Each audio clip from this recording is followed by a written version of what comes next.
was just reading Sanders' post about Cinder. I mean, she's hot. That's not how I pictured her at all.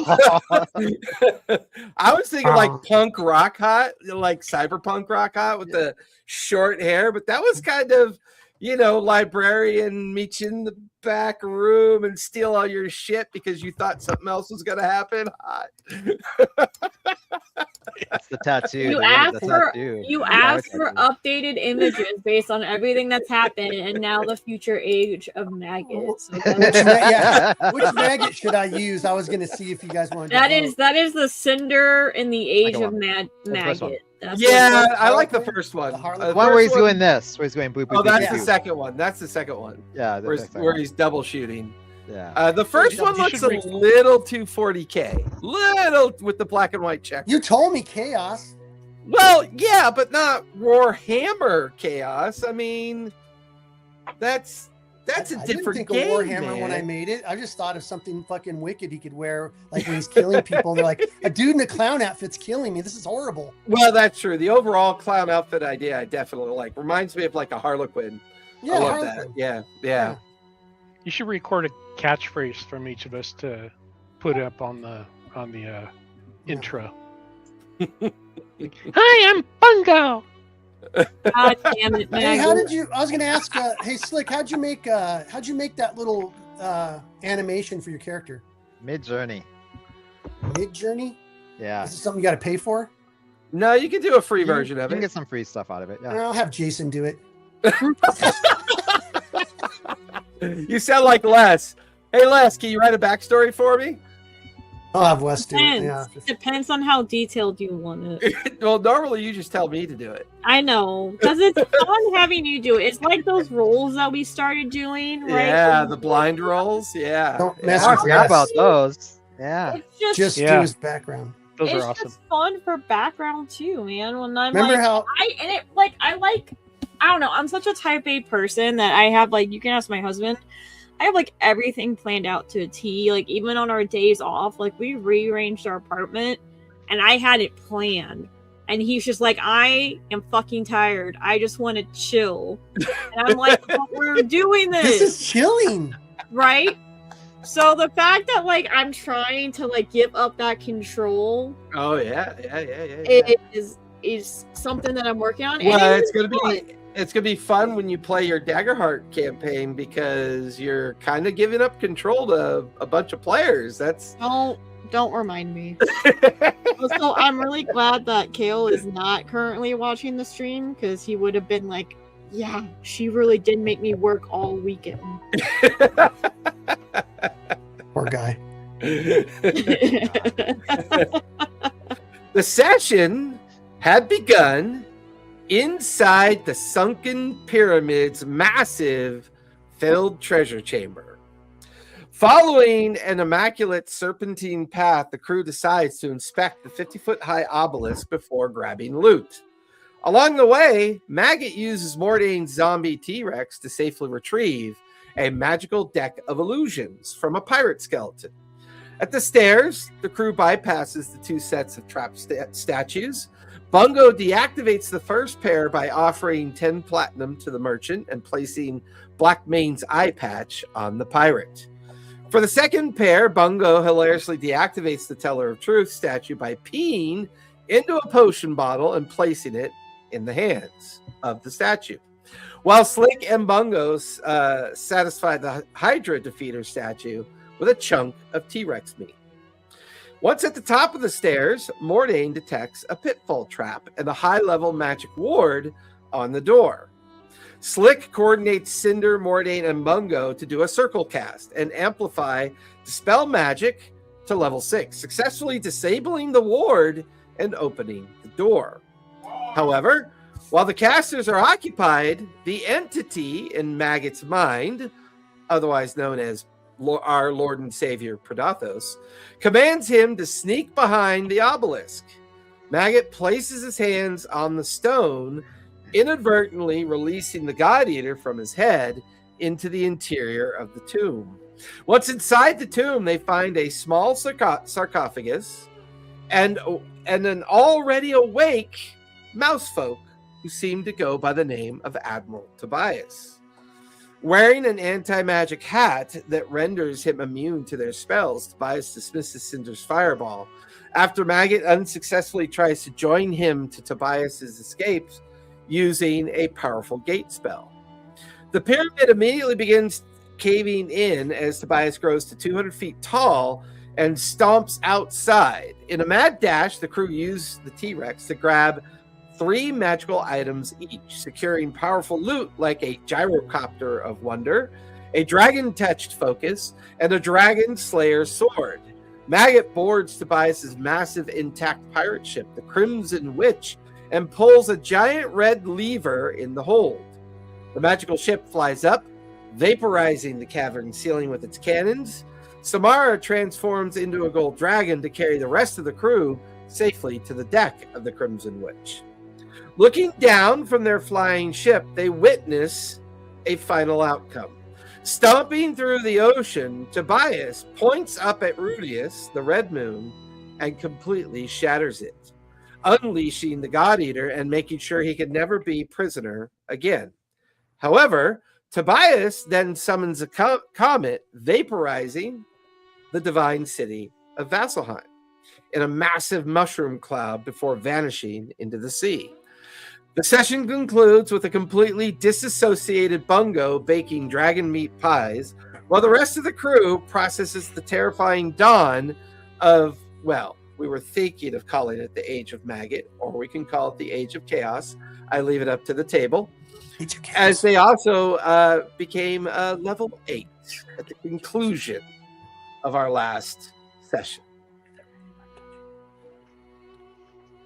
The world is a strange place. With their newfound Crimson Witch, as well as still in possession of the Red Tide, the team of pirates seem to now have to discover their place in a new, well, transformed period of time. Well, over the course of the last 10 years or so, the Age of Restoration was just getting underway. Through the capture of Predathos, the Divine Gate finally being permanently closed, and with those divinity creatures choosing to wander Exandria in their mortal form, it would seem that a period of arcane magic and natural magic were reasserting itself upon the lands of Exandria. And during this restoration period, the pirate fleets that were circumventing Exandria's great Lucidian Sea seemed to have other thoughts in mind. What began as a journey of seeking out the child of a bishop, finding this strange power, and then beginning to discover a connection, a connection between the past, the present, and now what would seem like a possible future that is laying out in front of these pirates. While they have succumbed to the idea that chaos seems to now reign, they have a new problem. They have 2 ships, they have a lot of wealth, they have a decent amount of power, but the world itself is, well, different now. The challenge is what to do in this new world. Where to go, what to pursue, and what to do next. Are the immortals still mortal and still wandering the face of Exandria? Is Predathos really Predathos, or is Predathos some kind of misguided union between the mental escapades of an Admiral Tobias and a Predathos that is in constant conflict with that Admiral Tobias? And where exactly did he go? Is Vasselheim really gone? And what does this mean for the rest of the world? Only one moon hangs up in the night sky. The tattered remnant, the shattered moon of Rudius, not only stretches across the horizon of any night sky whenever the sun sets, but every now and then rumors of a large chunk of the debris of the moon is said to have fallen to Exandria, possibly hitting the sea, possibly hitting some land somewhere. And already rumors of small border wars are beginning to break out. Already, the idea of the content of those in power asserting themselves now quickly questioning what this new outcome might mean. But already, those that are more prone to the understanding of how to embrace chaos is the idea of piracy. The idea of the freedom of the sea, freedom of choice, the freedom to pursue whatever path you want, which is now either by sea or by air, via the Crimson Witch, or to maintain the ship known as the Red Tie, run by the ghostly crew of old Blackmane himself. It has been a few weeks since the release of Admiral Tobias, since the solving of the riddle of his tomb, the Crimson Witch and the Red Tide now becoming a 2-ship fleet. But already, messengers begin to arrive to Bungo. Strange messages from other pirate captains that would like to join this new mysterious fleet. This idea that maybe, for the first time in a long time since the age of, long even before the Age of Restoration, maybe even before the age prior to Restoration, which is the one that seemed to capitalize and be the rather kind of most changing period of time, the Age of Divergence. Before that, Calamity, Age of Arcanum. It would seem that Exandria experiences particular points of epochs and opportunity that people seem to either thrive in or not thrive in. But for now, it would appear that the time of the pirates have returned to Exandria once more.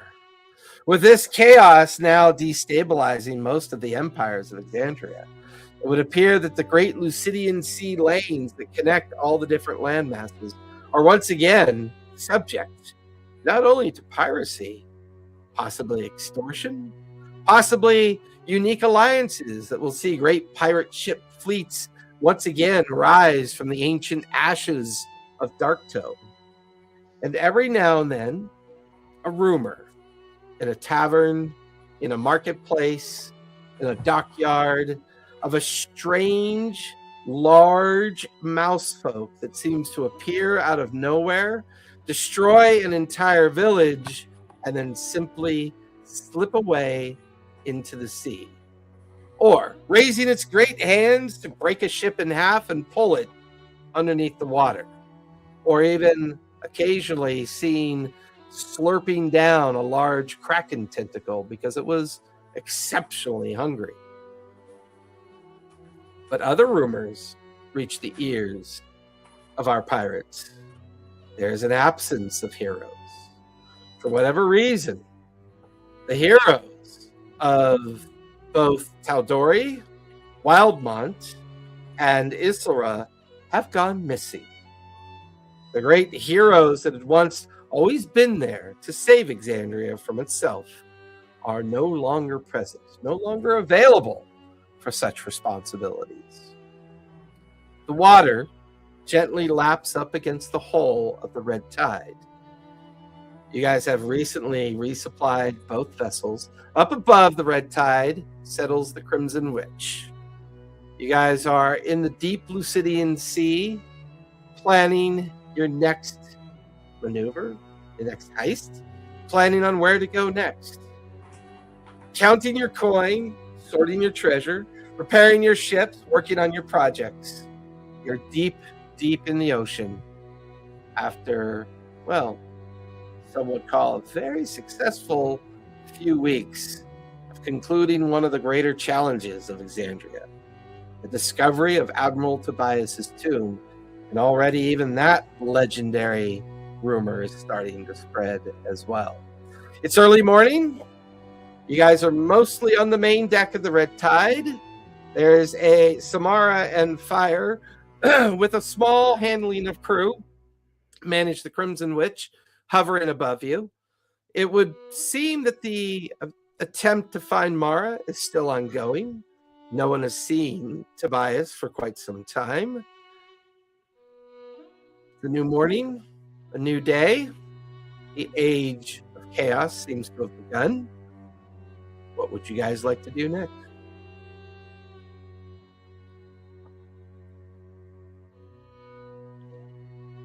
Cinder, Yes, Captain Bungo. can you bring the witch down? I want to give you something.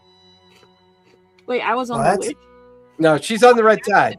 I thought- Fire and Fire. Mara with a small Gotcha. crew are responsible for the Crimson Witch, while the rest of you are kind of down on the red tide planning your next plan, whatever that might be. Wait, when you mean a small, in a good amount of time, do you mean since we reawakened Tobias, or since he died?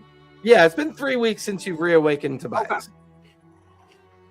Is Bungo been 3 saying? weeks is since Bungo still in Moonfall. denial? What? Are you still in denial, or did you accept what happened yet? Absolutely in denial. I just want to make sure. So, Cinder, this not really my thing, but when the raptor grabbed it, I got this brazier of commanding fire elementals. I figure since you're the fire chick, then you might want it. Do you want it? I'll take that. All right, Brazier. it's yours. Do you want? Hold on, I think I might have something you might want.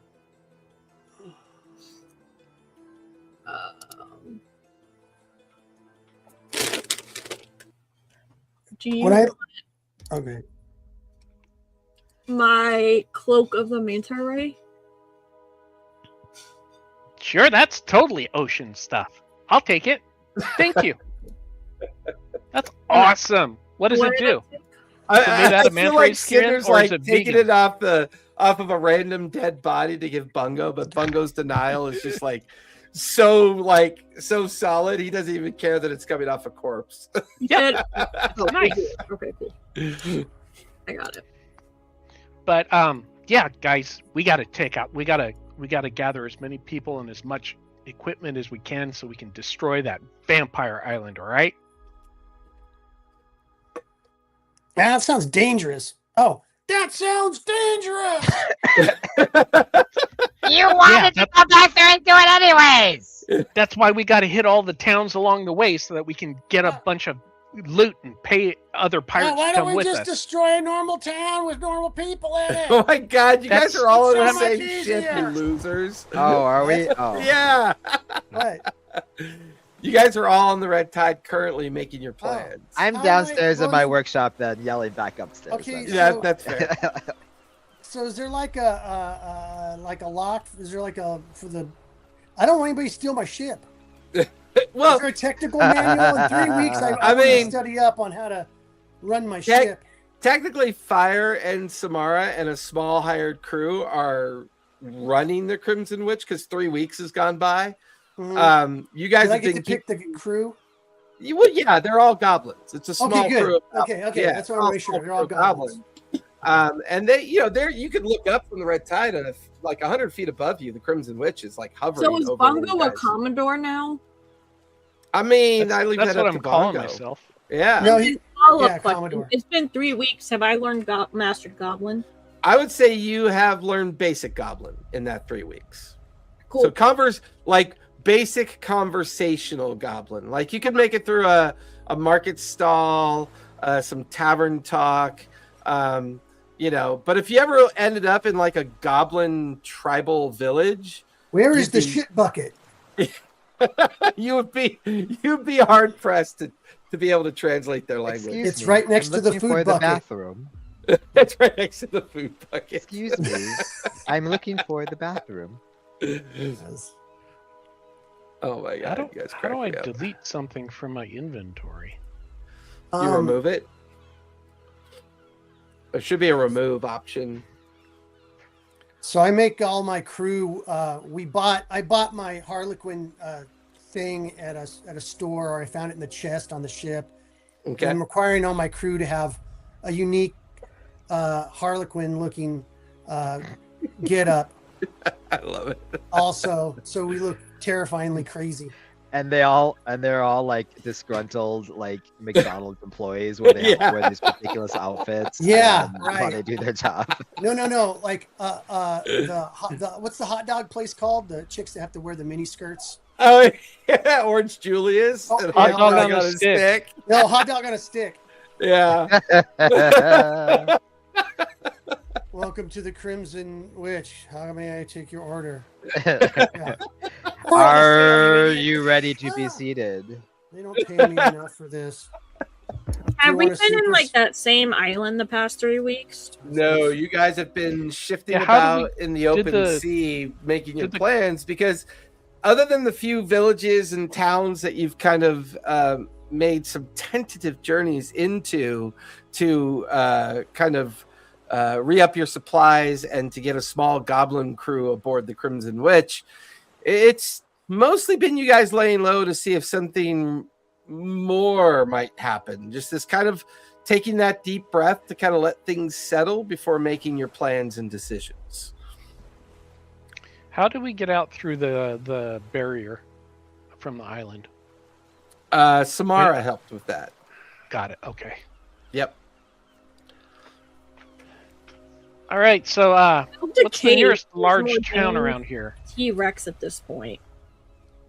What about the T-Rex? How Well, I mean, at this point, Mordane's probably has it nice and Embalmed? like museum style polished, even kind of burnished to like the bone brown. Because he has to admit, after the second or third day of it being on deck and it being covered in seagulls picking it clean, at some point it just became very easier to for it to be a fully animated skeleton as opposed to a kind of zombie-esque style creature. I was just curious. But it's loyal. It's still animated every day. So Mordane has his loyal little juvenile undead T-Rex alongside him. I'm going to talk to Slick too because I need to help me fabricate something. I mean, I can do some fabricating of firearms, but I need his help with it. He's currently down in the workshop. All right. He's got Hey, a Slick! welding mask over, and you see him welding into this like his armor. He's making his because I took the Iron Hero feat, so like I'm I love welding it. my armor into bigger, better stuff, whatever. What you doing? Ah! Oh, hi, maggot. I see dots in my eyes. What the fuck's going on? What are you using? Everywhere I look, there's a dot. What? What do you want, maggot? Hey, I need your help. I need you to help me. Help me. I have an idea on how to maybe make something, but you're expert in this stuff. So I want to take. As he turns the flame up, Ah, so it's okay. like longer now. Are you not interested in helping me? I don't know. Are you going to use whatever I make you to turn against us again? When did I ever turn against you? Oh, don't give me that. You were going to try to go with Predathos. Yeah, because he was being cool. He was gonna make us. He was gonna be Well, our why friend. don't you go with him if we're not going to be cool for you? And he turns the fire up even further. Oh, I found out he's an asshole. Okay. I'm trying to work my way to the top, just like all you guys. I saw my route, and I tried to take it. Didn't He work. turns. He connects with that because like he is a goblin, so like he'll turn the flame back Right. down. And be like, What do you want, maggot? I mean, how many of our relatives knifed this Goblin Chief to become Goblin Chief, only to get knifed again? I mean, come on. Yeah. You should be I used to think- this. Where'd you grow a heart? I think you're hanging around Bungo too much. That son of a bitch has got a grin on his face ever since this shit happened. You might have a point. You might have a point there. I don't know. So, all right, I want to do this. I want to take my revolver, and I want to use the ring of spell storing, so that when I fire a round off, it'll shoot a cantrip, Oh, that's easy. and then I can I can totally decide do what that. cantrip I want to use. Okay, well that makes it a little bit harder because I need to know what cantrip you want to put into it. Well, I want to put Eldritch Blast, Ray of Frost, and Thorn Whip. No. Well, that's actually Thorn pretty Whip, cool. Eldritch Blast, and Firebolt. Eldritch Blast and Firebolt. Okay. Yeah, and Thorn Whip. All right. Okay. I'm gonna need some components. Okay. I need sapphire. Uh-huh. I need a quill. A quill. Don't ask questions. Okay, all right. And Or a quill. and I'm gonna need your promise that you're not gonna hurt Glitch ever again. I never hurt Glitch to begin with. Well, you're never gonna plan wanted to kill hurt crit. her. You're not gonna plan to go against Glitch ever again. No. Listen. Now that they're mortal, that Hobbit thing can't make 1,000 million of himself. So that's the only thing I was worried about. I was worried about he's coming after us and he won't stop because we got her with us. Okay, great. And that's my price. Okay, a sapphire, A quill a quill, and a promise. and a promise. Okay. And then, so then I want to take my sniper rifle and I want to put a cylinder on it that I can put wands in, and then I can spin it to fire the wand off. Ooh. Well, that's pretty cool.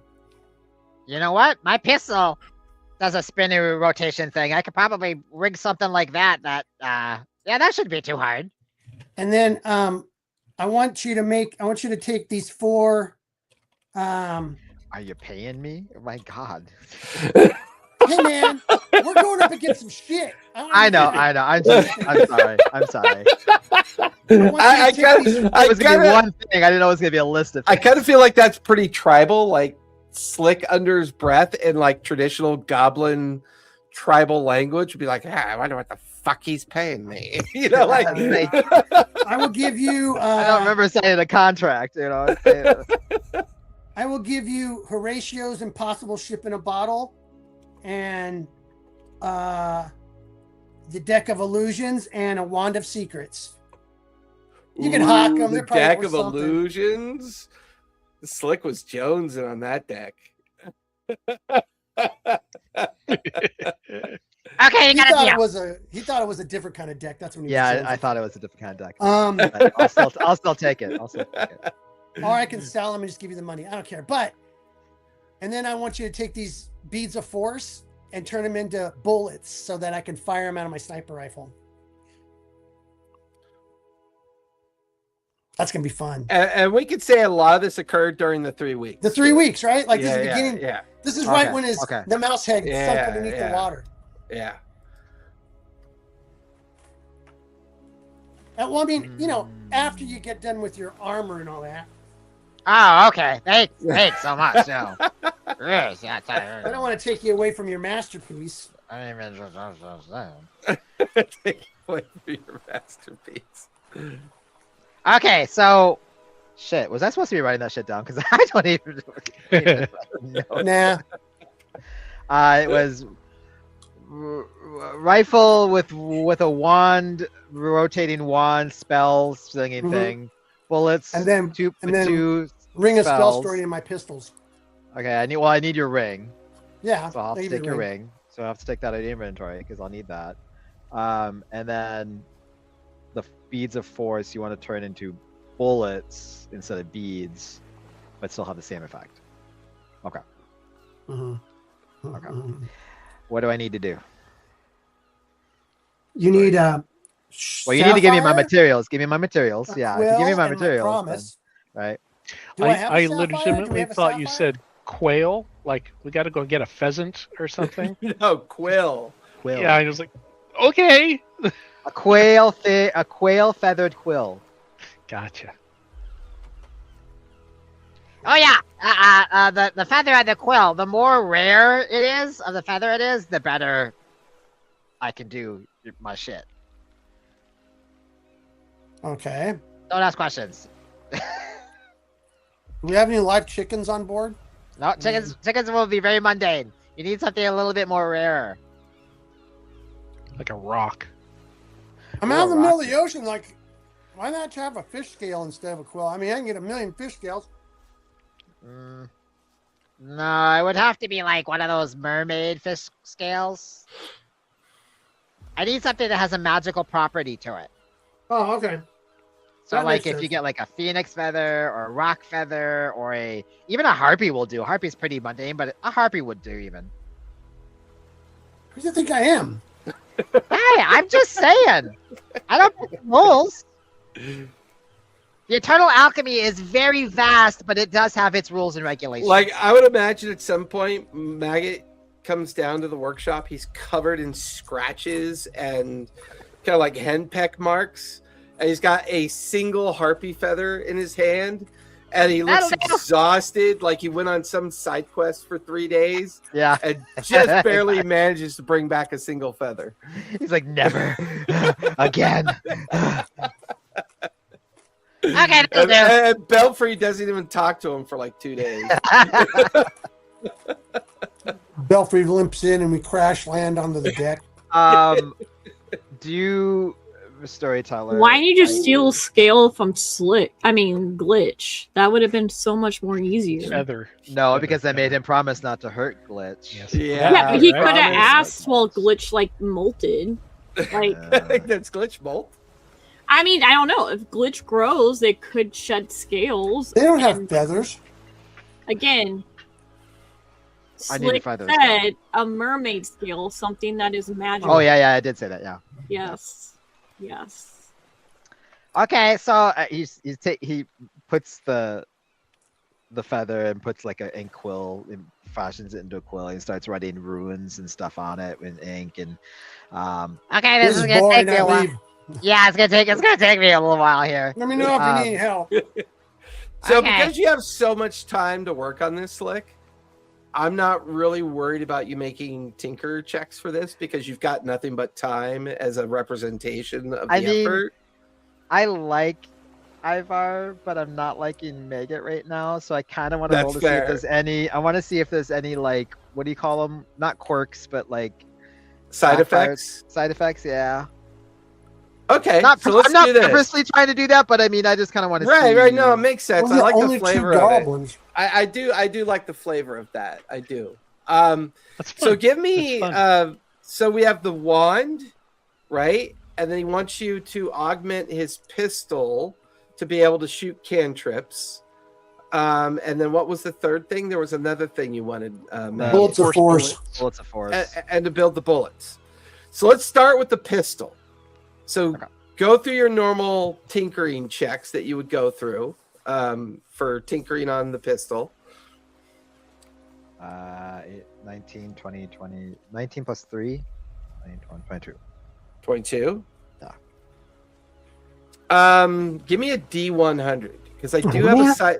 I do have a side effects table that we can introduce for the flavor of this. Nothing too harmful. Yeah, I don't want it to be like I just something chaotic that might add some fun. Yep. That is a 98. Ooh, nice. So, anytime that Maggot rolls a natural 1 with that pistol, there is a D100 chart for appearance changes, like his hair turns purple, or he's wearing wearing a dress, or he's wearing high heels, or so there's a chance Where's all that cross-dressing stuff? so like Throw some clown shoes in there. yeah, like there's a temporary 24-hour change in his appearance whenever he rolls a 1 on the pistol. Okay. But other than that, the pistol seems to work fine. Wow. But you don't know. When You you were don't know tinkering, about you had that. it too close side to the effect. deck of illusions. Yeah, you don't. I don't, know about or no, I you don't know about it because you don't, and Maggot doesn't know because it okay. won't- So it's just neither I one of think you will I'm be doing aware good. until it happens. Yeah. got it. Okay. Yep. Yes. And the wand. What are we having the wand do again? We're having So it. it's like my the rotating sniper pistol. rifle. I can load different wands into it if I get the wands. Yeah. Yeah. Ooh, that's some pretty So it'll be That- a rifle, but it'll be like a 3-barrel rifle where you can rotate it, Like a and then 4 whenever or you 5 barrel shoot, rifle, so I can Yeah. load like 1 to magic missiles, 1 to fireballs, 1 to So- lightning. It's Yeah. almost like a Maximilian gun to a certain Yeah. degree. That one. So what wands The do we wands currently? do I even have? I don't have wands. Well, I know. I want to make it. I don't have any wands right now, so Yeah, so he kind of wants you to make the device so that as he discovers wands, he can Oh, got it. integrate Okay. it into the device. I like I that. can do that. Okay. So from an engineering perspective, give me another tinkering check to create and assemble the device. Ooh. That's 11. Ooh. wait. I can help with my sleight of hands if you think you need help. You left. You said you left. No, Yeah. I can come and get me if you need help. Maggot! Maggot! All right. I'm melting things over here, and it's getting everywhere. And the barrel is starting to look like a heart shape instead of straight. I'm so No. sorry. Hey guys, don't start a fire. So you need a sleight of hands check or no? I would say you can give him the help action. You can have advantage. Okay. Yeah. Okay. So you can go for it again there, Slick. That's a nat 1. Okay. So this is perfect. You get at the end of fabricating and it looks perfect. What Maggot doesn't realize is the first time he loads a wand into it and then tries to use the device, whatever that wand is will affect him directly the first time he uses it. Oh no. Oh, this is gonna be fun. Okay. He Beautiful. couldn't fit the wand in the right way and had to go in backwards. And Yeah. And then It's fun. finally, tinkering with the power stone bullets. The idea is to take beads of force, which are essentially power stones, and allow them to become singular bullets that you can place into a sniper rifle. Now, Slick, you have a lot of background in that kind of tinkering because of the way you project your magic through your own rifle. Right. So I've got a pretty low DC for this. So go ahead and give me a tinkering check for this. 17. Yeah, so what you make for Maggot is a box, a small iron box that he has to keep with him, and he reaches in there to pull out a force bead. Now roll a D100, if you would, please. 60. 60. There is a chance that whenever he is firing his sniper rifle, as if he rolls a 1, then the round that he has put into the chamber will randomly take on a form of different magic. And I will create a random magic table for that. That way it's a relatively harmless side effect, but, you know. It could be fire, and they have immunity against fire. Or something. Sure, or he could summon a demon that's been trapped for 100 years. Oh, Who you're going that knows? far. Oh, yeah. Oh, yeah. Word. Okay. That'd be awesome. nice. Put a demon inside my sniper rifle. It's not as fun as you think. Trust me, I've done it before. We'll put that one down in the hole. We'll put Because that in my the minute you lose control, it goes after your party, and then your party gets mad at you, and yeah, Yeah, I know that. yeah. It keeps them on their toes. How can it be any different than what he just did with Predathos? Well, it's not really going. Yeah, I mean, it's different when it's a narrative like, "Oh, Pagathos got sent," but it's different when it's like, "Hey, you have 3 demons that are now attacking you because Maggot lost control," and it's like, "Shit, now I gotta deal with this on top of it." Anyway, So Cinder has become relatively fluent in basic Goblin. Slick and Maggot will be working on Slick's armor and other things, as well as Maggot's requests that he's made. Bugger or Mordain, what do you think has been going on during this 3-week time frame that people might notice or takes up your time as you guys are laying low in anticipation of making future plans? Go ahead, Bungo. So when when we go ashore for supplies and shit, for hunting for food and stuff, Bungo always comes back with pretty flowers, and the inside of the captain's cabin now is like a greenhouse full of pretty flowers, and throughout the day he is making flower necklaces and leis for everybody and handing them out. And he's working with the mushroom boy downstairs to try to make excellent fertilizer things that he can share with villages to increase their crop yield. And he would ask, Slick, hey Slick, I got some. Well, first let me talk to Mordain. I'll be right back. Sorry, Slick. Hey, Mordain. Mordain, come here. Mordain, I felt really bad about the whole demon chest thing. It's in the hold. It's in the hold. Just promise. Just promise you won't let it loose, okay? My friend, and I just cup his face. Oh, okay. You are wrong. I trust you. Everything's fine. Now that we got rid of the whole big quest and we took care of the Tobias thing and everything's good. Everything's coming up roses. We're good. Okay? Everything So just is promise me. great. Don't let it loose, okay? It will not go out of my control. Thank you. Okay, appreciate it. All right. Hey, Slick. He didn't say he wouldn't let it loose. He just said he wouldn't let it out of his control. Yes. That is genius. Mordain's got a new I friend go there. right there. Slick, here, I got this one for you. I don't know if you're allergic to these, but there's a nice flower thing for you. If or do you want it for your hat, or I could make it another necklace, I guess. I don't know. He starts eating it. No, you wear it. You wear it and you smell it. See? It smells like elves and not like goblin butt.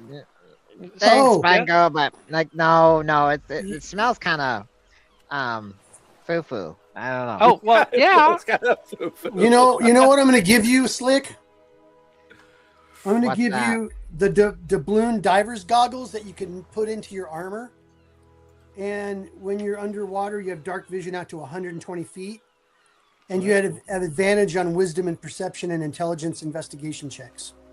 Nice. Nice. Plus all that other stuff that you told me you were Uh-huh. going to give me. Yeah. Someone feeling a little guilty. Someone feeling a little bad. Oh, yeah, but, definitely. No, I'm just unloading a bunch of useless magic He's items. just like, look, I got all this shit. Just take it. Just take it. I mean, none of it's good for me. This is how I goblins feel like are. at We give you some point- treasure. I feel like at some point during your guys' 3 weeks, out in the sea, Maggot sets up a little garage sale table up on the deck, and he's just got all this shit on the. He's just like, hey, you want this? Hey, you want this? It's magical. I don't know what to do with it. There you go. Yeah, I'm sitting in a lounge chair Bog smoking chair. a cigar. Like, hey, the price is already marked on it. I don't barter. Bungo, 5 cents is 5 cents. Bungo, Yeah. give me a charisma save if you would, please. Sure. And I was going to ask Slick for something to do. Charisma save.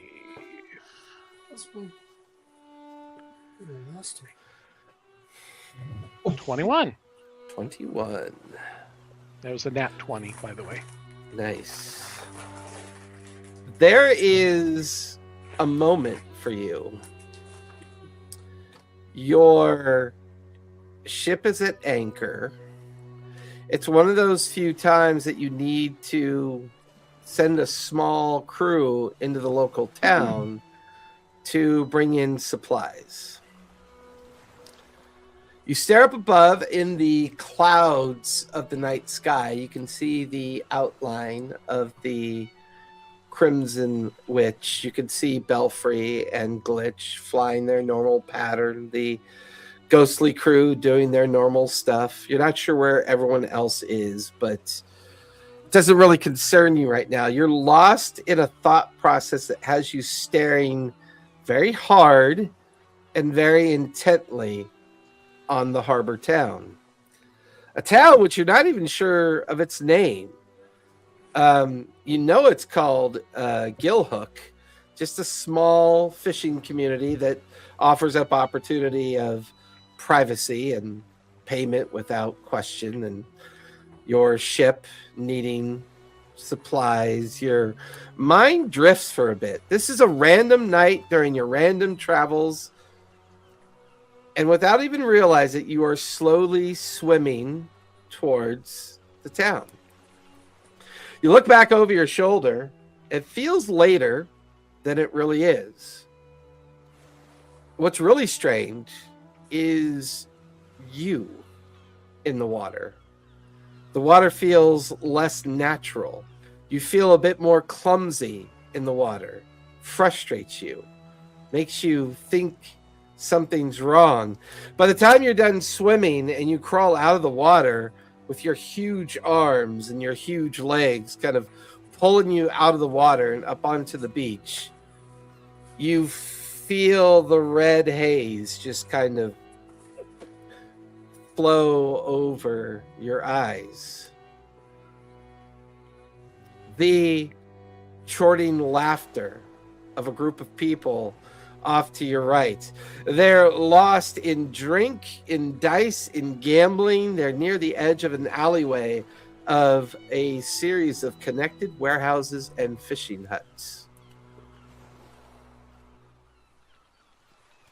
For whatever reason, you wake up the following morning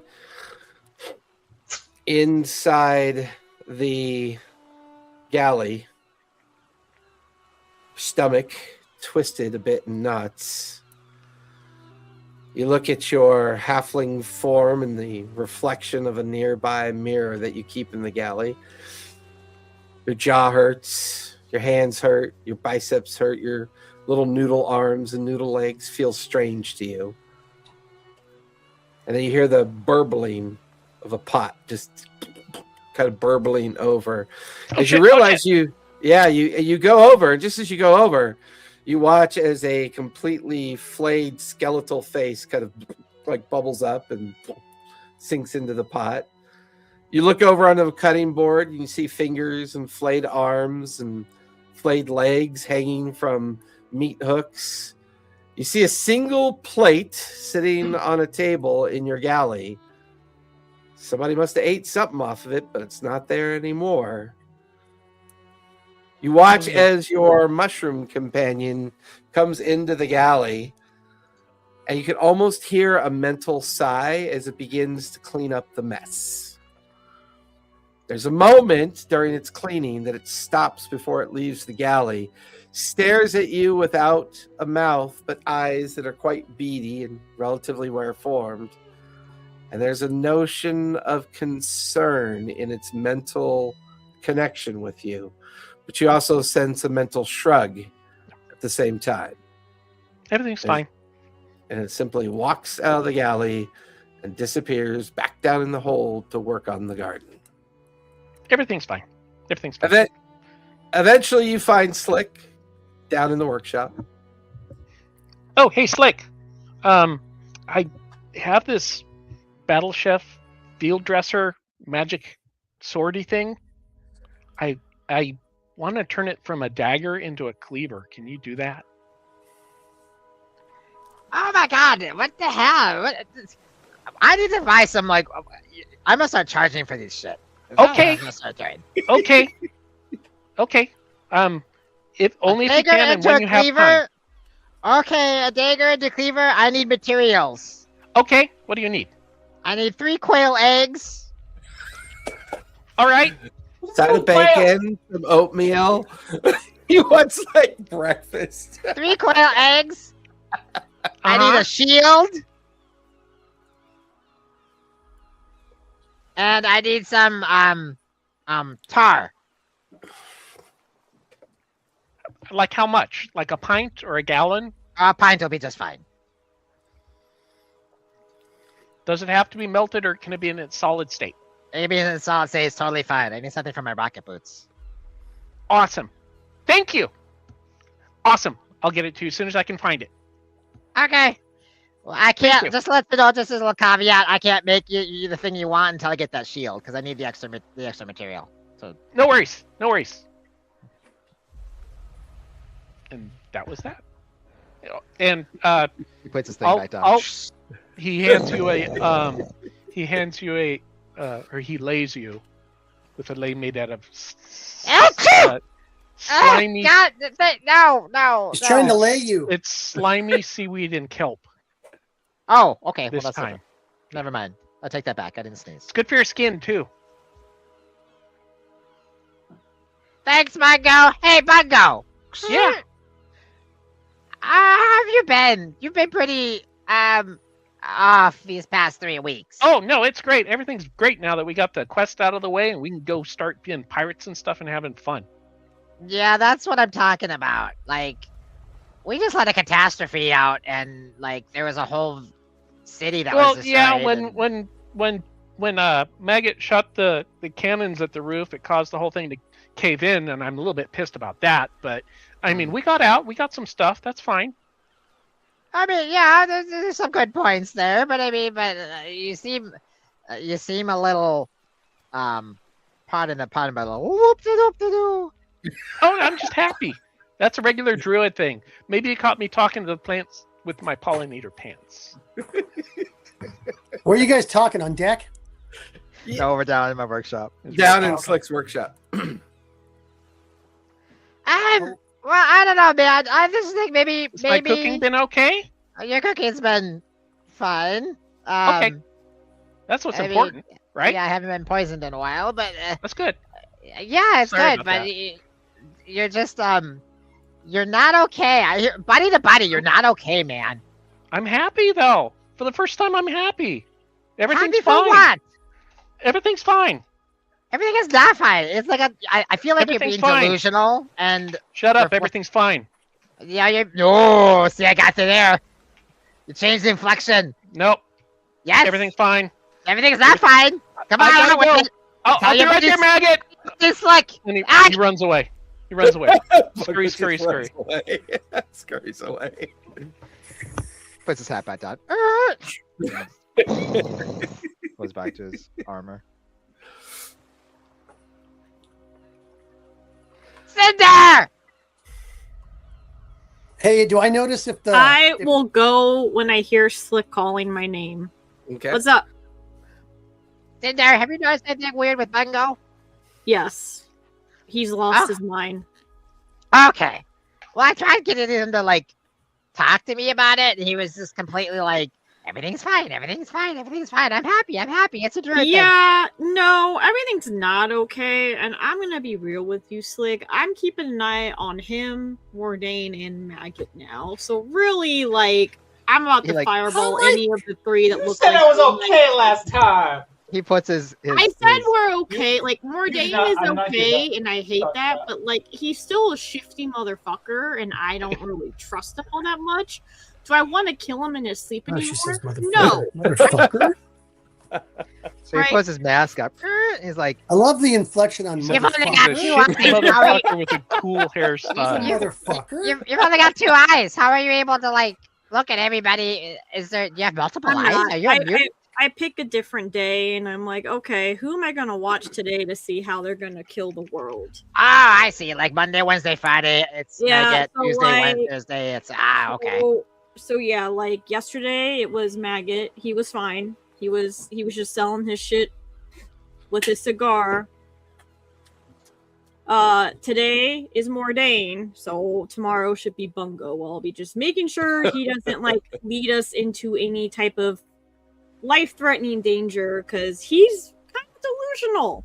Well, that's what I'm concerned about. Is that we're just gonna like make a wrong step, or we're gonna like? I mean, we normally go plowing into danger anyways, but like, Slick, let me be Needless. honest with you, I always have a fireball ready.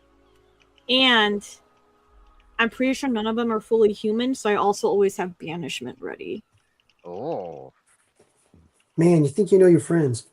Right? No. I'm not releasing another god eater into this world. Which, by the way, I warned all you about not taking Maggot seriously and how we should have. And now look at where we're at. I was I not a call part it of the that Age of conversation. Maggot because Maggot I started was- all this. So I I didn't was not a start part of it. anything. No, the whole I was just going Padatos by thing. what I Mordain was just does. He a talks to himself all the spectator. time. He's got Right, that Gil when guy he Maggot was talks like, to. "Oh, great Padathos," in front of all of us, and I'm just like, "Is anyone else concerned by this?" No. Well, I was never around Maggot when that happened, so I yeah, couldn't- my yes, you character were. You were didn't. right there when Maggot chanted that in front of all of us. It was kind of hilarious. Well, That's right. it's Yeah. what's done is done. Listen, Maggot is a cunning, smart motherfucker, and He it's is. all your faults for not taking him serious. So, like I said, today I'm watching Maggot. No, Maggot was yesterday. Today's Mordain. You see, that's the problem. It all blends together now. There's too many people to watch to see if Slick they're takes gonna out a piece of paper It's and says, make Magdane. sure Just call us not to get Magdane. on her list. I Right don't now, want to you be and on the Cliff are watch fine. list. If Dude, you you're try probably to on end her the list. She's just world talking to you about the other people on her list. or put me in mortal danger, then you make the list. That's Oh, why well, I I'm mean- that's why Bungle's on the list right now, because he's in denial. He's gonna put us all in mortal danger. Well, that's what I mean. I think we should have a sit down intervention, slap him in the head sort of thing. Okay. Isn't that I have a river question. in Moharan? While we were in the temple, something was brought up about someone you murdered. It was What? before my time. Huh? Yeah, how did that work out? Like, just bring that up to you, because as far as I know, come you on. also haven't processed it either. Come on. I God, mean, you- rumors, hearsays, it's a lot of people just like to talk, and because I'm such a perfect goblin that they have to find something to make it, Can I point me out. actually insight this with how well I know Slick now? Damn I it. mean, what's your passive insight? Should What's be my pretty- passive insight? Yeah, because it would be happening during a conversation with Slick. 16. God, my passive investigation went up to 21. That's amazing. Yeah, but your I investigation know, I tells think my you investigation went up details. But so Slick with a passive insight of 16, would Cinder pick up on anything maybe that would be interesting? She'd pick up that I got a little nervous and my body language kind of did that kind of shy, like, oh. Well, Thursday is now watching Slick Day because God. He goes back to his note. and put me in mortal danger. And underneath it, where he said, "Don't get on the watch list," he said, "Failed." Okay, all right, fine. like I mean, if you want to do it, that's fine. I think you need to have what's their faces down here because they can cast calm emotions. I'm kind of a fuck someone up magic user, not a let's calm everyone down magic user. Listen, I'll just say this: we all have limits. I hit mine, and someone died. No one important. No one that made the story go one way or the other. It just happened. And you know what? It sounds like you're starting to process it, which is great. I don't know if I want to force our captain to do that because as the captain, he could literally send us into a fucking typhoon and we will die. So what do you say? We de-captain the captain or the commodore? No, I say if you want to do an intervention, you should get the cleric and the other druid down here that can do calm emotions.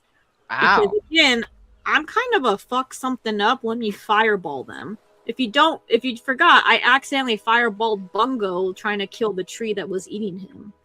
I remember. Yeah, Yes, exactly. he I'm not- smiles. And Slick I'm like smiles. a Kinda funny. a China shop kind of magic user. I'm not very delicate. I mean, he ran around for 5 seconds with his fire smoke coming out of his butt. It was pretty funny. I mean, it was hilarious. Yeah. But it doesn't mean I think I'm the magic user that would be great for a conversation as someone that is in denial. Okay. Okay. I'm gonna go find Mordain. Uh-oh. Yeah, here. I'll be like, Slick, if you get Skrilo, I'll go get Fire and what's the orc's name? I can never remember. Samara. Samoa? What? Samara. Samara. I will get it then if you want to get Skrilo. How about that? Okay, sounds good. Break. Right. Can I go back to work now? It's just a distraction. I'm gonna go find Mordain. Where would Mordain be on the deck of the Red Tide at this point, Mordain? Is this at the beginning, like like before Bungo told me about the greater demon, or kind of time? It can be if you'd like it to be. It could be whenever within the 3 weeks. I think at this point it wouldn't be when Bungo told Mordain, because the moment Bungo told Mordain that, he's running straight to it. But Okay. at this point, I don't think he would have shared that. So now Mordain would have been kind of in the basement of the, like in the very dark, cramped, damp corner of the ship. Okay. Probably the first place I'd look because he's so freaking dark and horrible, and he has tentacles. It's so goth boy. So Yeah. goth boy. Yeah, I hate to say you're predictable, but if he's not his that cabin, is it'd be the like point. first place. What's the darkest part of the ship? And I'll look there. Yeah, it's the bilge hold. So it's like you have to go all the way down to the very bottom of the hold. And at the very front of the ship is where like the water seeps through the cracks and grooves of the ship and collects in the bilge. And Bungo is like grown these little mushrooms that operate this hand pump. And these two little dark gothy mushrooms, because it's in the it's in the closet. You mean little? darkness, It's like you know? they're like 3 feet tall or something. Yeah, they're like 3 Okay. feet tall, and he's designed them to kind of like operate this bilge pump to keep the water out of the front of the hold. And you find Mordain down there, and there's like barely any light. There's a little bit of light seeping in through the cracks of the ceiling. But there you just catch Mordain staring at these animated creatures with this like weird look on his face. But Mordain, oddly enough, you sense Maggot is in your space, like where you're kind of hunkered down. And Yeah. Maggot, as you like start approaching where Mordain is, the outlined shadow of his animated juvenile T-Rex kind of just pulls out of the darkness. Its face leers at you. The little green orbs of its animated skull just stares at you briefly. Fuck! Yeah, and then it just kind of pulls away as it recognizes you. Keep that creepy fucking thing away from me, man. What is it, like your watchdog? He's gonna bite me. I don't want to get bit by that fucking thing. Only if you don't bite me. Unless you ask me to, I'm not gonna bite you. Then you're all good. All right. I heard about that weird bitch you were hanging out with for a while on the ship. Everybody's told me about her. You're sick, dude. Anyway, What? look, Bungo, he told me about some chick you used to bang on the ship, Zafora. and then you drowned her or something because you got tired of her or something. Anyway, so hey, Poor Zephora. the reason I'm talking to you is we got to keep an eye on Cinder and Slick and Bungo, because I don't trust them, especially after what happened when they started attacking Predathos. He was gonna be my guy, like Gil, but now he got mad and left me, so I don't talk to him no more. But we gotta keep an eye on him. Oh no. We'll have to make that right. Maybe you can watch him like Monday, Wednesday, or Friday, and I can watch him the rest of the days. We can switch off on which one we watch. What are those days? I don't know, whatever. It's just like I don't know what they call Monday, it. Wednesday, I'm just- Monday, Wednesday, That's Friday. what You just see goblin two people like speak, man. walking around each other, just observing each other. Hey, how's it going? Oh, I'm good. What are you doing? Oh, I'm not doing anything. What are you doing? I'm not doing anything. What are you doing? I did. And also, as I pull a freaking lay off of my neck, we gotta do something about Bungo. He's lost his fucking mind. We need to talk to him. Or We'll has really he found talk it to him. and he's just seeing the truth of the world? Do I gotta talk to you too? Fuck. You've been down here with these goofy fucking things. You gotta get up out of. You gotta see some light, dude. There's probably actually glowing fungus that I've cultivated down there too. Just a little Probably. bit of a green glow. The T-Rex just gets up really close with those glowing eyes. This is all the light I need. Morgan, you know it smells like shit down here, right? Like this bilge water is probably causing things to happen to you, man. Get some light, go get some fresh air, and do something, man. I'm worried about you. All right. I'm worried about you too, Maggot. We'll do. Yeah, I'm good worried things about for me you. too when I'm around you. I'm gonna have to keep track of you now with your weird little pets. Stay around. We have Keep that- great conversation. Keep that stupid fucking lizard thing away from me, man. I don't want to get bit. I promise you won't be bit. Right. I back up, not keeping my eyes on him. Good to see you, Maggot. Yeah. I like, I'll see- and Maggot does that classic Simpsons see move you. where he just disappears into the shadows, like literally melts into the hedgerow of the hold. And it goes when you can't see me no more. You gotta do something about Bungo. Sooner rather than later. Mordain, during that 3-week time period, given the gift of a strange box down in the hold, it's a random evening. You finally know where it is. You've been given permission. You've received it from Bungo. It's a gift that he gave you.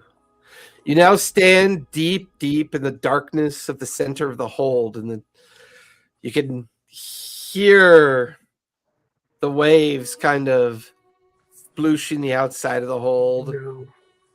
You can kind of, even your T-Rex watches you. It's a little juvenile form curled up in the darkness, staring at you. Just these little green orbs of animated eyes. You can hear the squeak of the bilge pump as the creepy little mushroom creatures that Bungo's fabricated are like operating the device. And even worse, you can every now and then you can hear the cussing of Slick as he's working on his armor. You can hear Cinder kind of whispering as she's practicing her language, and every now and then the flat feet of Maggot just kind of complaining about everything. And I swear to God, Bungo's gonna poison us any day now, but this sure tastes good. Disappears off eating his food. Normalcy is not your route this evening. Tonight is about curiosity, and for the first time since this chaos has been unleashed upon the world, you've been questioning your sentimentality about why you should share power with an entity that was unable to do what you did. The very idea, as you stare at your animated juvenile T-Rex, that is creation. That's power. That creature loves you because you have power. You're the one that reached out and animated its form, brought it into existence. You're the one that maintains its existence day by day. It's your power, no one else's power that you have, not them. None of them have this power. You stare at this demon box, the 3 skulls, with the different emotional faces on the lid of the box. A non-existent keyhole, no hinge, no line, just a box that seems to be a purpose of holding something inside of it. You suspect a demon. I mean, that's what Bungo told you. But is it really a demon? And as your mind goes over and over and races around with what this might be, what is this holding? What is inside of it? What could you possibly make? Or is there a potential companion inside of it? And you bite and grit your teeth. Companions. I don't need companions. Companions are for the weak. My power's been proven. I've seen the creature that strode across the island, cast the great moon into shards of its former self. What is Gil to this power? What is the power of the deep to this power? The deep may have set you on your feet. Gil may have found your voice. But this is your power. And as you feel this connection with the box, you watch as all 3 skulls on the box that are physically engraved into the wood, this ancient kind of iron wood. You watch, you're not sure when it happened, but all 3 of the skulls are smiling at you. You can't help but notice where a handle wasn't before and where a lock didn't exist. There's a slight clicking noise as the lid of the box unlocks itself. The 3 smiling skulls stare up at you. You watch as a weird kind of miasmic vapor of energy immediately starts emanating from the opening of the box, this thin sliver of a crack. And you could hear echoes of voices. You can hear a sound of a rumbling volcano. There's an entire ecosystem inside this box, just yearning for you to open the lid and look inside. And just as you're about to do that, give me a charisma save, if you would, please. That was a 16. 16. Off to your right, in between you and the animated juvenile T-Rex, you watch as a thin sheen of water that was on the ground suddenly begins to form into a familiar spiritual ghostly figure. Green, hateful eyes, a big, long smile of broken teeth, frowning at you. Long, protruding fingers coming off of hands and shadowy arms that are almost too thin to be functional. There is your patron of chaos, watching you stand in front of that box with a deep look of anger and discontent. And you hear its gravelly voice begin to kick in. How dare you? How dare you? You may have found your feet without me, but I am your voice. I am the true nature of your power. What have you done? What are you about to do, child of chaos?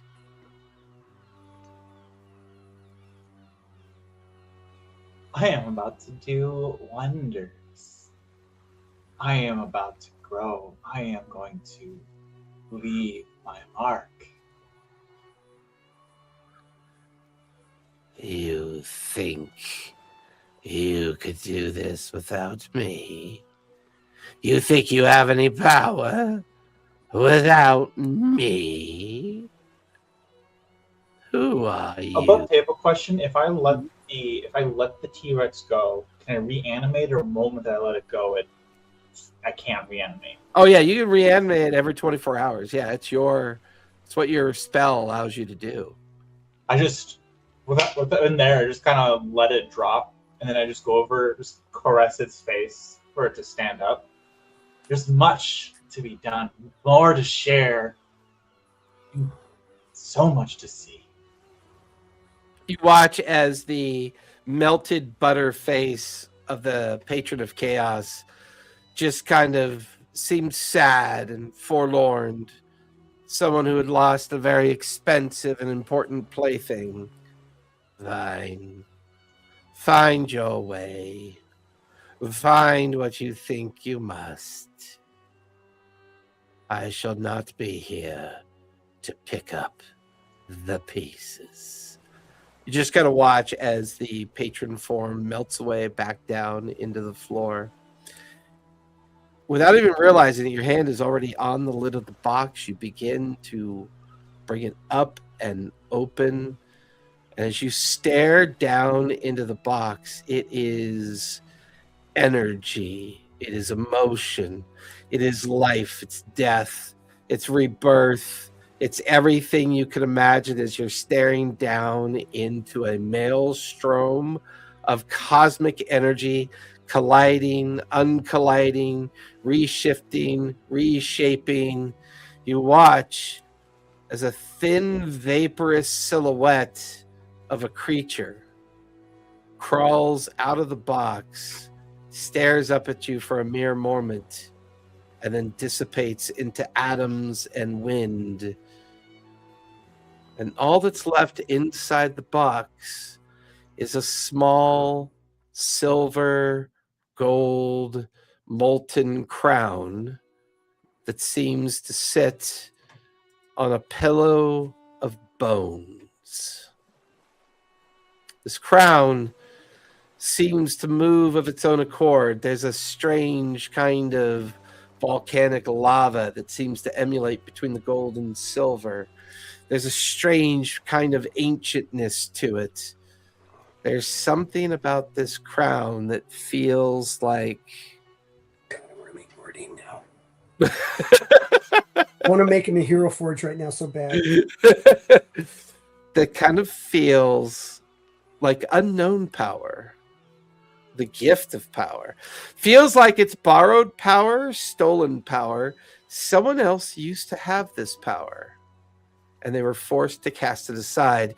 Here it sits inside this box, sealed away from all of humanity, all of those that exist in the material plane. The air that seems to cast its energy up through it, dark but powerful at the same time. It sits inside the box. What would you like to do? I reach in to grab it. As you reach in and grab the crown, the moment your hand falls upon the smooth gold and silver, the volcanic kind of energy of the molten lava of the crown sears into your fingers, your wrist, your flesh of your palm as you pull it from the box. You find yourself standing in a plane of pure evil. All around you, demons and devils chaotically dance, move about in combat, and in the consumption of souls that seem to land amongst these strange demons and devils. Here, you can see a deep valley of gray ash and hills that seem to be writhing with the souls and bodies of creatures, things. Strolling amongst these creatures, you can see, well, what can only be described as a greater devil, a duke. He strides amongst his kind, seemingly barking out orders, telling people what to do, and more importantly, showing power. A power that seems to be made in a kind of a knowledge, let's say. A power that seems to be focused on the ability to create a world of indulgence. A world that is so perfect, so intoxicating, that whenever these souls arrive, they are consumed with the idea of favoring this greater duke. And he uses this power to build up his armies, to build up his own power. And then you find yourself shifting yet again. Here, you're in the deep, deep 9 levels of hell. You're one of many dukes and greater demons and devils gathered en masse on the high arches above the great throne of bone, wearing the crown of the 9 points. You see the perfectly kind of a creature so beautiful that it's hard to stare at very long. In fact, most of the creatures around you find it difficult to look upon this person. Part of your brain, by holding this crown, knows that this person is Asmodeus. Their complexion, their hair, their very appearance is so beautiful to look at that it's disturbing when you do. The lilty voice of Asmodeus casts out an echo upon his realm. I am terribly afraid, my friends, that the time has come for us to go our separate ways. I've made a bargain with a creature that can consume all of us. The lie has been given, but at great cost to my power. All of you are cast out. With that all around you, horror and screams of terror begin to fill the chamber. One by one, you watch as a scepter, a crown, a ring, a belt. These things fall from bodies all around you. Powerful dukes, demons, and mystical creatures fall to ash around you until you're the last one standing. You then watch your own body fall to ash, and in that ash pile, a crown made of silver, made of gold, made of liquid molten lava. You find yourself standing once again in the hold of the red tide. The burn no longer tingling in your hand as you still hold the crown. It's a feeling of power with this crown.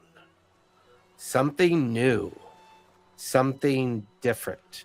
While you can still feel your old powers from the deep and from the patron of chaos still coursing through your veins, it's almost as if these powers are colliding with the hidden power that this crown holds. This crown, you watch as a stitching of letters form in Infernal, which now you have no problem reading this Infernal.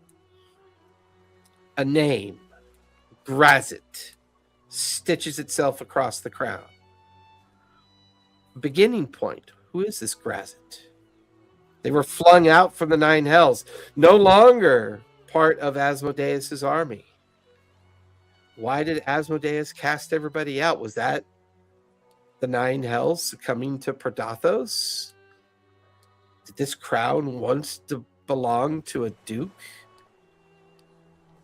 These thoughts race through your mind. The young juvenile T-Rex nudges you to bring you back to a sense of reality, perhaps, or sense of where you were when all this started.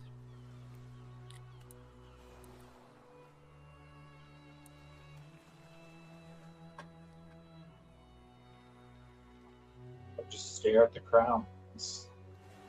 Smile with a very big smile. An idea of power, and hunger for more. I knew that was just one step. I knew there's so many more. I will take them all. Taking your animated juvenile T-Rex with you back up the stairs.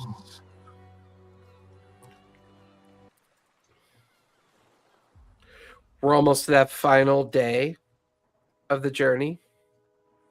3 weeks goes by relatively quickly. Everyone finds their way to get accomplished whatever they need. At some point, unless there's Cinder, anything you want to try to accomplish during this 3 weeks by chance? I mean, can I try and master all the spells in the spell book I got when I first came to Black Mage? Which spell book would you like to focus on? Evocation, because I'm tired of all the necromancy. And what's your max level of spell knowledge currently? That's a really good question. I think 5th. 5th level? Well, I know legend lore, but I think that's because of a feat I took, and that's 5th level.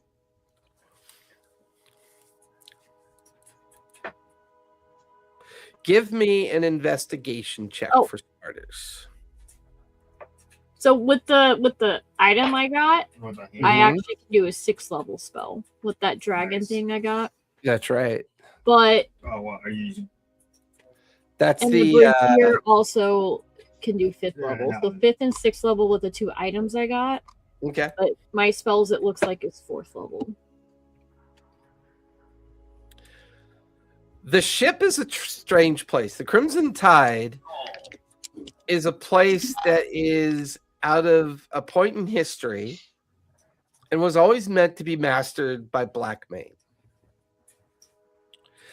This evocation book that you're working with, do you remember where this came from? It was part of like the thing I found with the necromancy book when I had the pact with the Black Mane. Same. That memory pulls you back for a brief moment. Sorry. Black Mane's power is interesting to you. Reading this book, thumbing through it, Black Mane focused on power that allowed him to manipulate matter, material, and to bring about damage of the world as it's based on nautical understanding, as well as the elements of the world, fire, earth, and the things that kind of form in the natural world slightly. These are the things that he focused on. But you can almost feel his hand resting on your shoulder as you read through this. Actually, wait, am I supposed to my dog? A kind of sense of pride. Oh, wait. Oh my God, I can hear Kale. Yeah, he's playing Destiny. You can almost hear like a sense of pride in Black Mane's voice as he's impressed with your choices. Impressed. You can even feel a ghostly squeeze of your shoulder as he is whispering thoughts of encouragement into your ear, giving you hints, giving you tepid understanding of his book. By the end of the 3-week journey, after taking an occasional break to work with Slick and exercise concern over Bungo and to keep tabs on people that are wandering the ship and keeping an eye on Mordain, keeping an eye on Bungo, just enjoying this period of rest and recuperation, we will say that you now have learned the entire school of evocation up to level 5.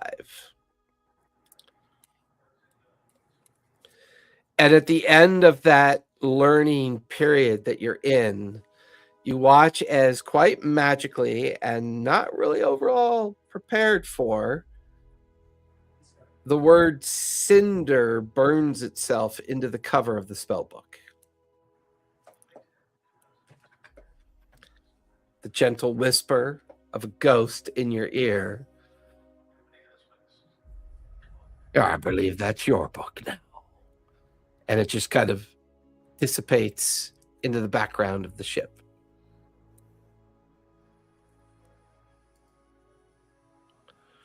It's the morning of the final 3rd week of travel. Tasks have been accomplished. Things have been done. Kunlin has a rather large chart out on a chart table for everyone to expound upon.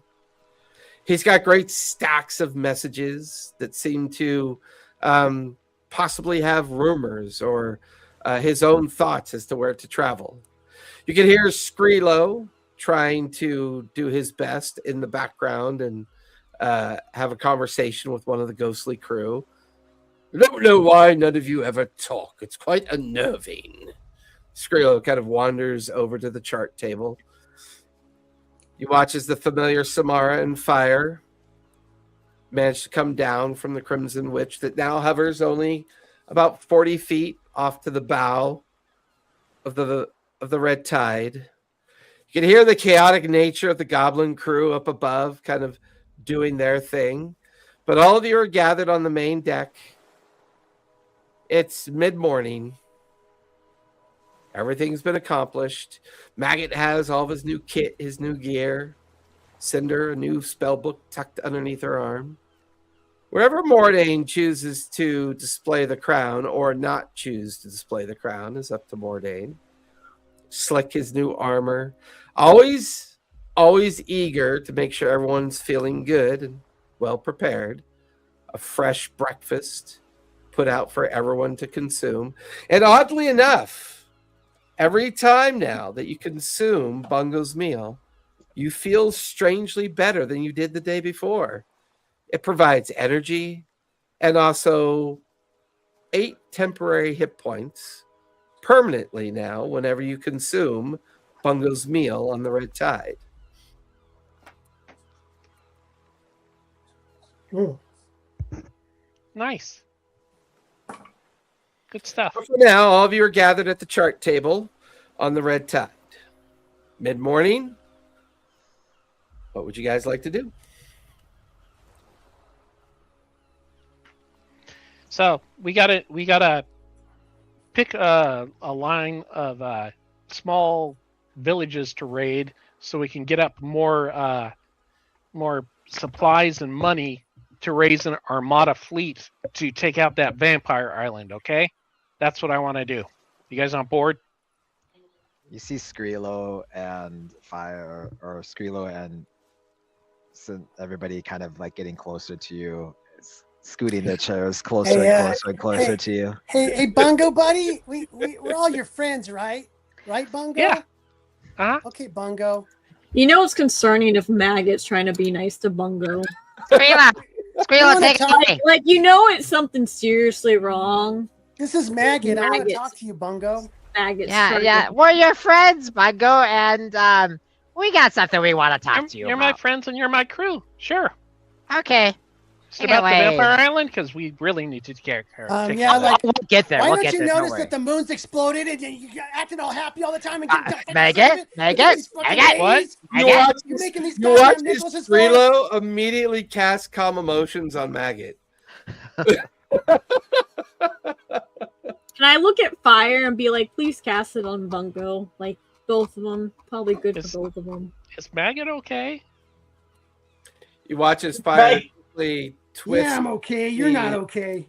twist the fingers of her hand and focuses on an emblem that she holds, and a kind of bluish light warps around Bungo's mind as she casts calm emotions on Bungo. Do I saving throw for that?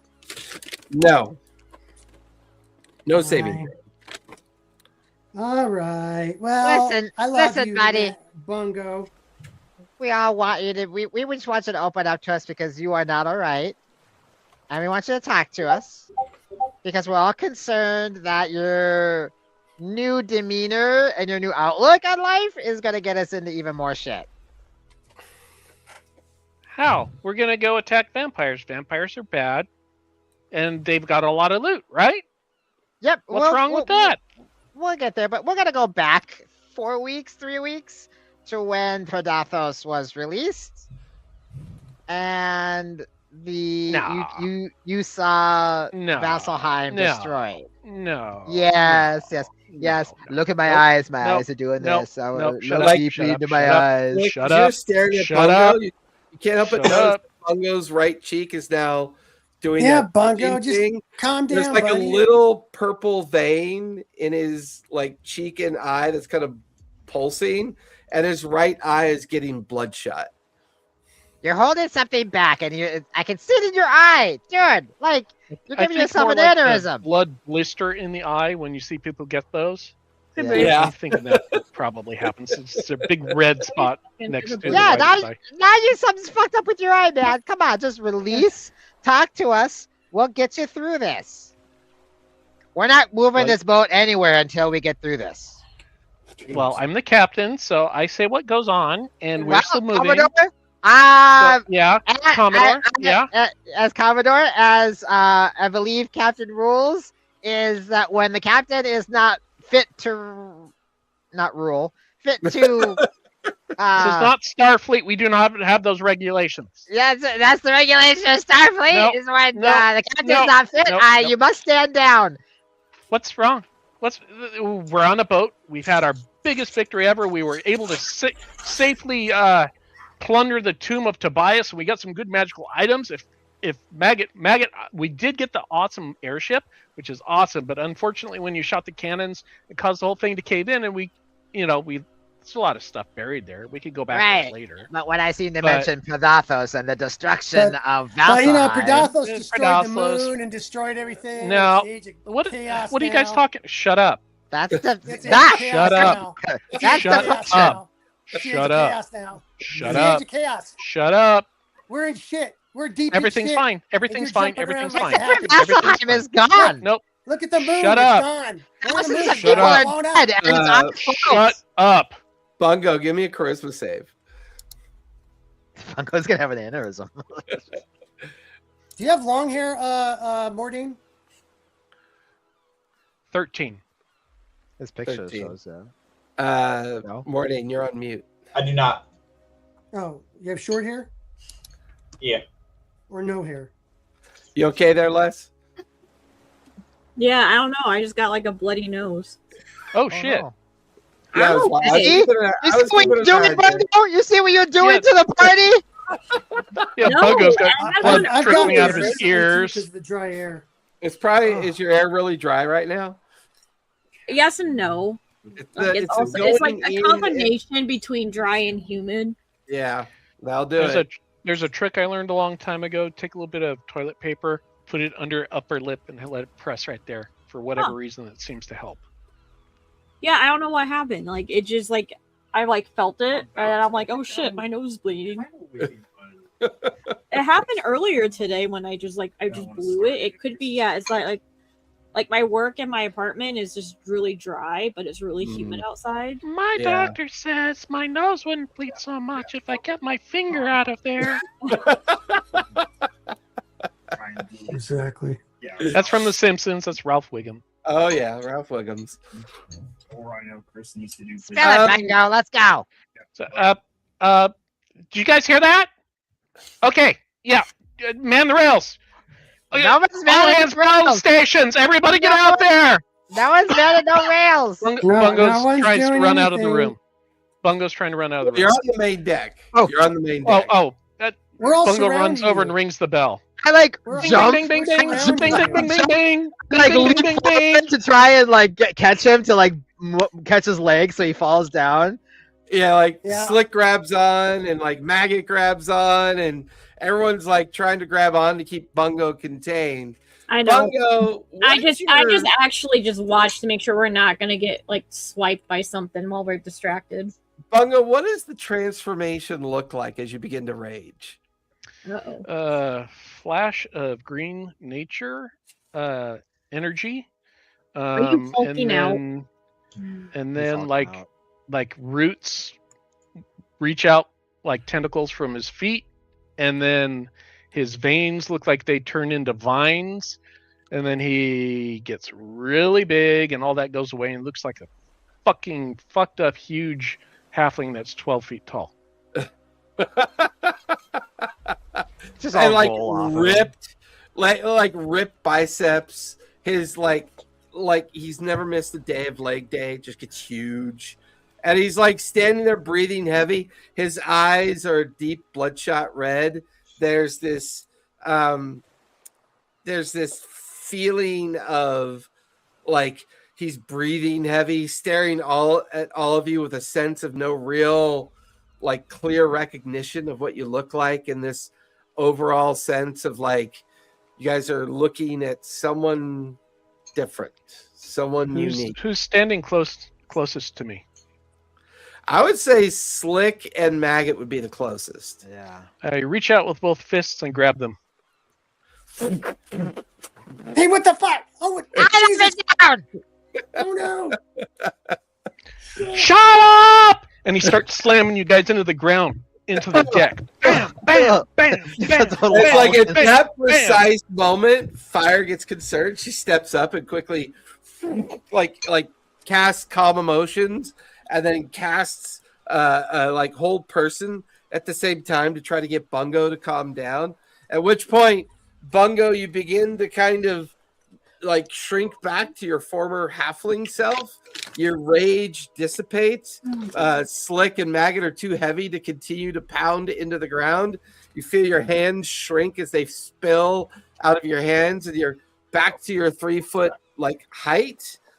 And you're wondering why everyone's staring at you, and you can't understand why Maggot and Slick are on the ground.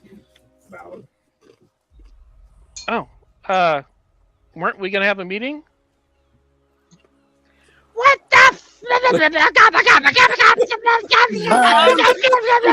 Way to see if that's like normal. or if he's like cursed. Like, is there any way to find that out? I mean, you could give me an insight or arcana check, maybe, to I'll see do Arcana. if you pick up on anything. Yeah.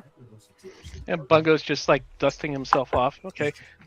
Why are my That's the pollinator, he's not wearing his shirt anymore because it's ripped off. Yeah. But he's got the magic boots and magic pants, so he's still got those on. So They seem to change with your shape and size. They're magical. They're innately magical, so it's not a huge problem. What happened to my shirt? Who ripped? Funny prank, guys. God, I'm gonna go get another shirt. I'll be right back. Don't start without me. I got a 26 in Arcana. I think Skrilo kind of raises an eye as Bungo disappears into the captain's quarter. Excuse me, the Commodore's quarters. Looks at everybody else, but more importantly, looks over at Cinder.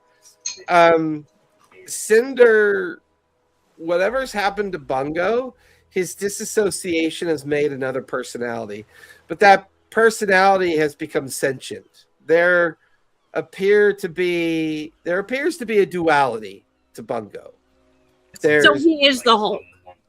It kind of feels like it from a meta perspective. Yeah. Gotcha. Okay. He's operating with two personalities. One seems to be the confused, naive, caring Bungo, who still is quite bloodthirsty. And then this kind of out of control, barbarian kind of musclehead that just doesn't want to be told anything other than. Follow-up question. Yeah. So this wouldn't be like Arcana, like a curse. This is just Bungo being Bungo or something with Bungo. This doesn't feel like a curse. This doesn't feel like magic. All right. This feels I would be like, something hey, there is nothing I can do to fix this. I'm out. And I will just, like, I don't know, stand watch with the weirdo Kunlun just to see if anything is coming. Oh, yeah, Cinder, come over here and look at these maps. I think it's time that we pick an island to raid.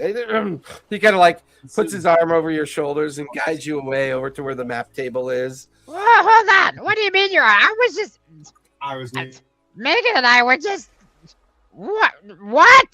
I mean, I will say, I'll be like, hey, this is not magical. This is what happens when you don't acknowledge your past or whatever the fuck's going on. So this should be a lesson to everybody, just to fucking own up your emotions and whatever mental instability you have. Mordain, I'll give you credit. Mordain, How did this overturn turn? Wait, hold. Mordain, This is supposed to Wait a intervention minute. to Bungo, I not will to give you us. credit, Reverse Mordain. intervention? You own your weirdness. Credit This to is you. the worst intervention I've ever been to. I can't do anything. It's not a magical curse. I can't do anything. Mordain just It doesn't. We can talk to him about it. We can help him through it. You know what? You go talk to him again. I'm gonna stand back and watch. I got my ass you- whooped. I'm not going to talk to him again.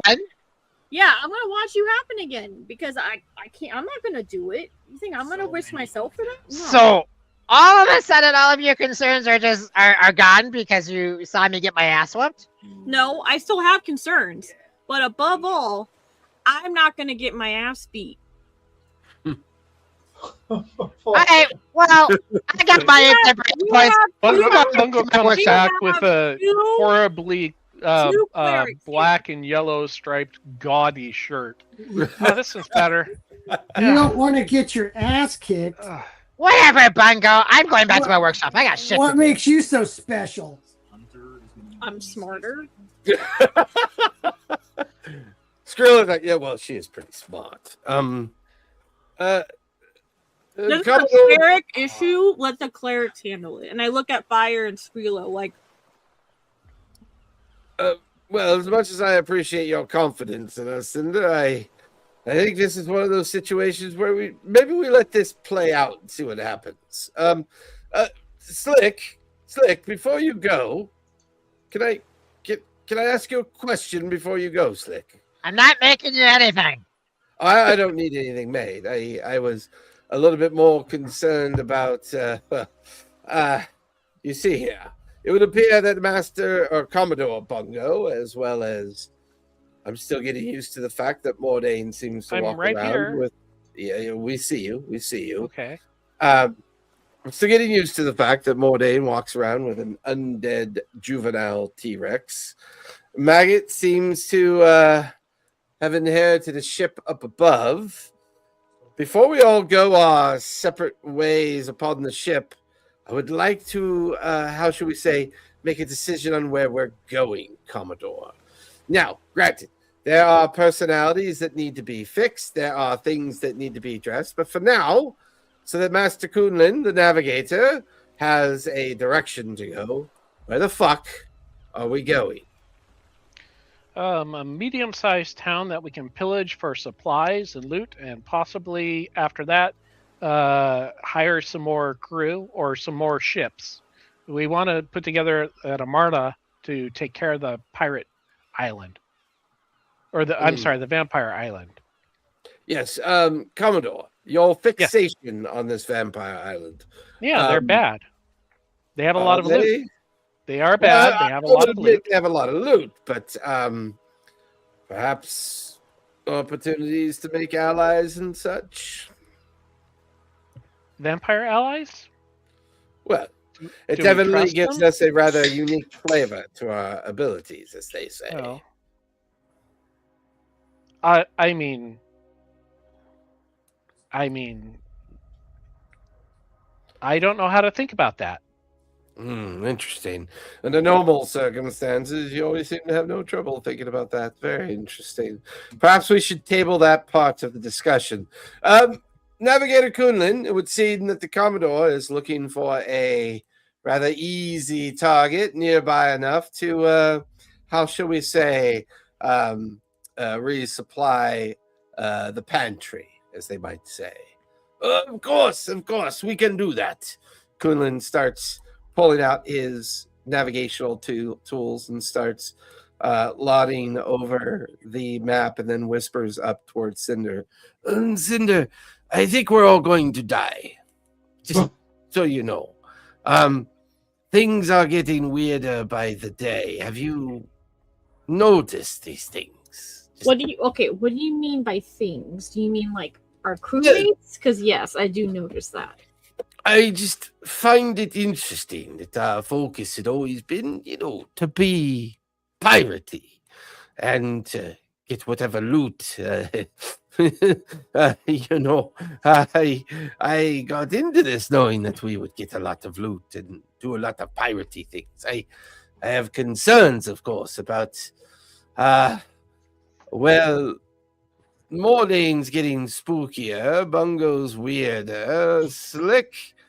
The rumors of what he did to that gnome's head is flying about. Here for that?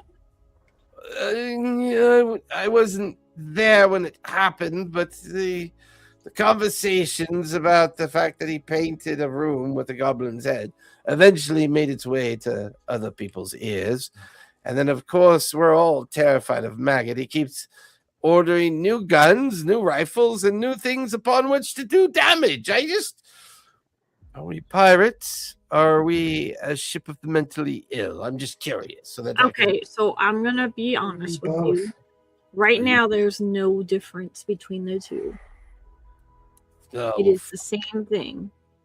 Okay. I could suggest that you could go to the Red Witch, Crimson Witch, and sail. Oh no, I cannot work with goblins. No, they are quite erratic and no. Okay, no, but Maggot's not really in charge of it. It's really fire and. Bungo's gonna go looking for Skrilo at this point. What? Okay.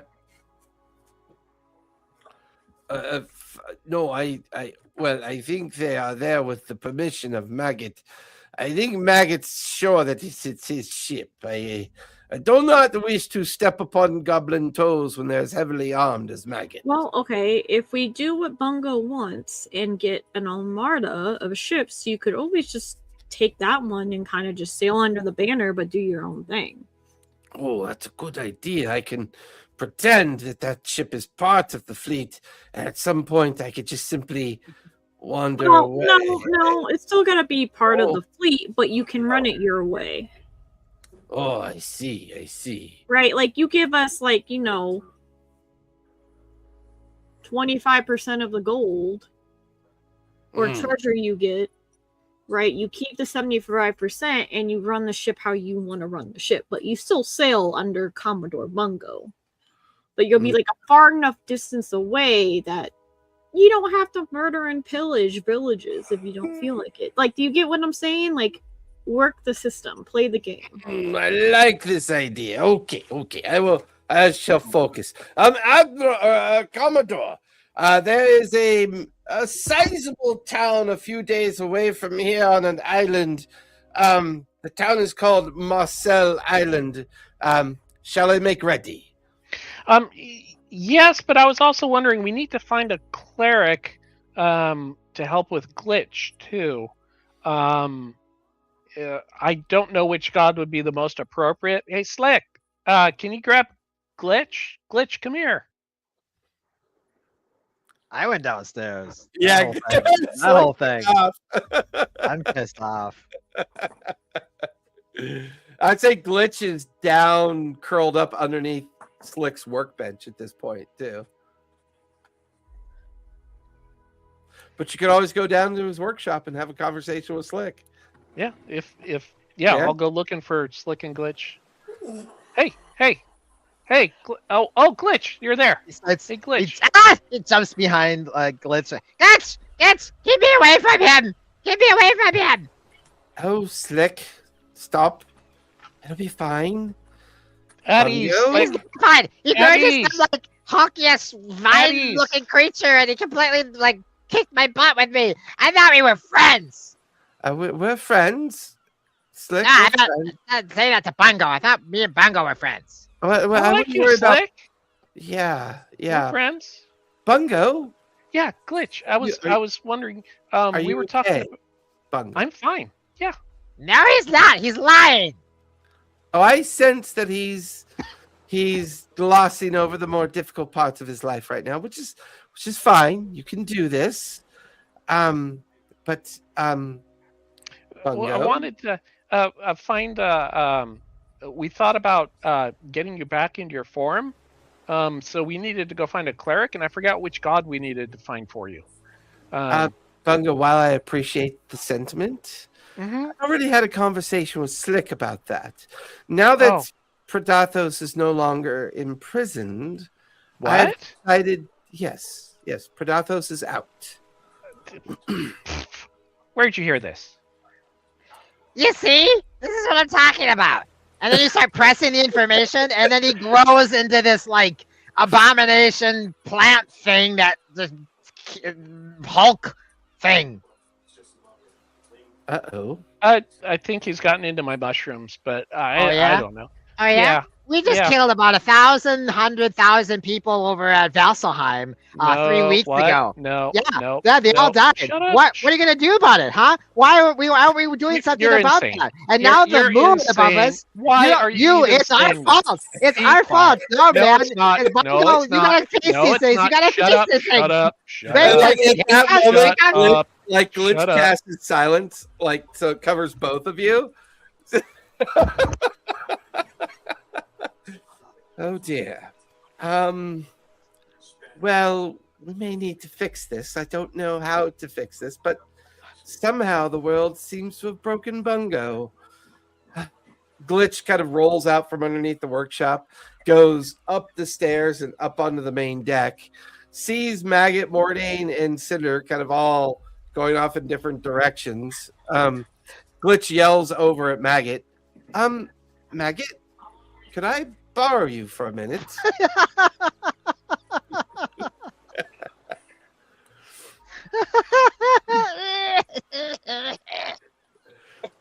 Maggot, are you there? Maggot? Oh, Maggot. Ivar. Ivar, it's your turn. Ivar. You walked away and didn't tell me how long it was going to be gone for, the bastard. Mordain, you notice that Glitch is on the main deck and looking for Maggot. Does not see Maggot anywhere, but then sees you. Mordain, could we possibly have a conversation? Yes. Conversations bring much joy. Do they? Great. Listen, have you had an opportunity to experience the rather interesting way that Bungo denies anything has happened to within the last few weeks? He likes his mushrooms.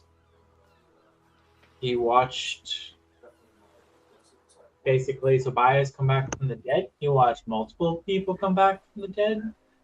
He must have been overwhelmed by the power that I demonstrated to him.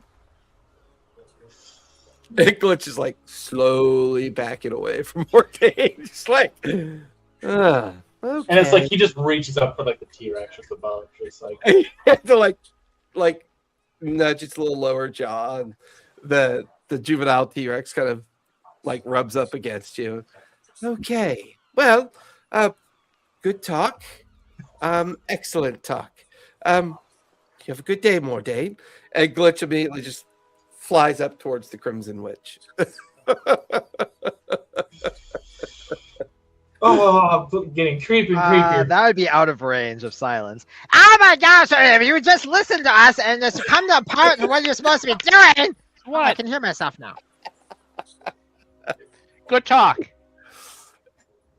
Gobble, gobble, gobble. Get out of my workshop.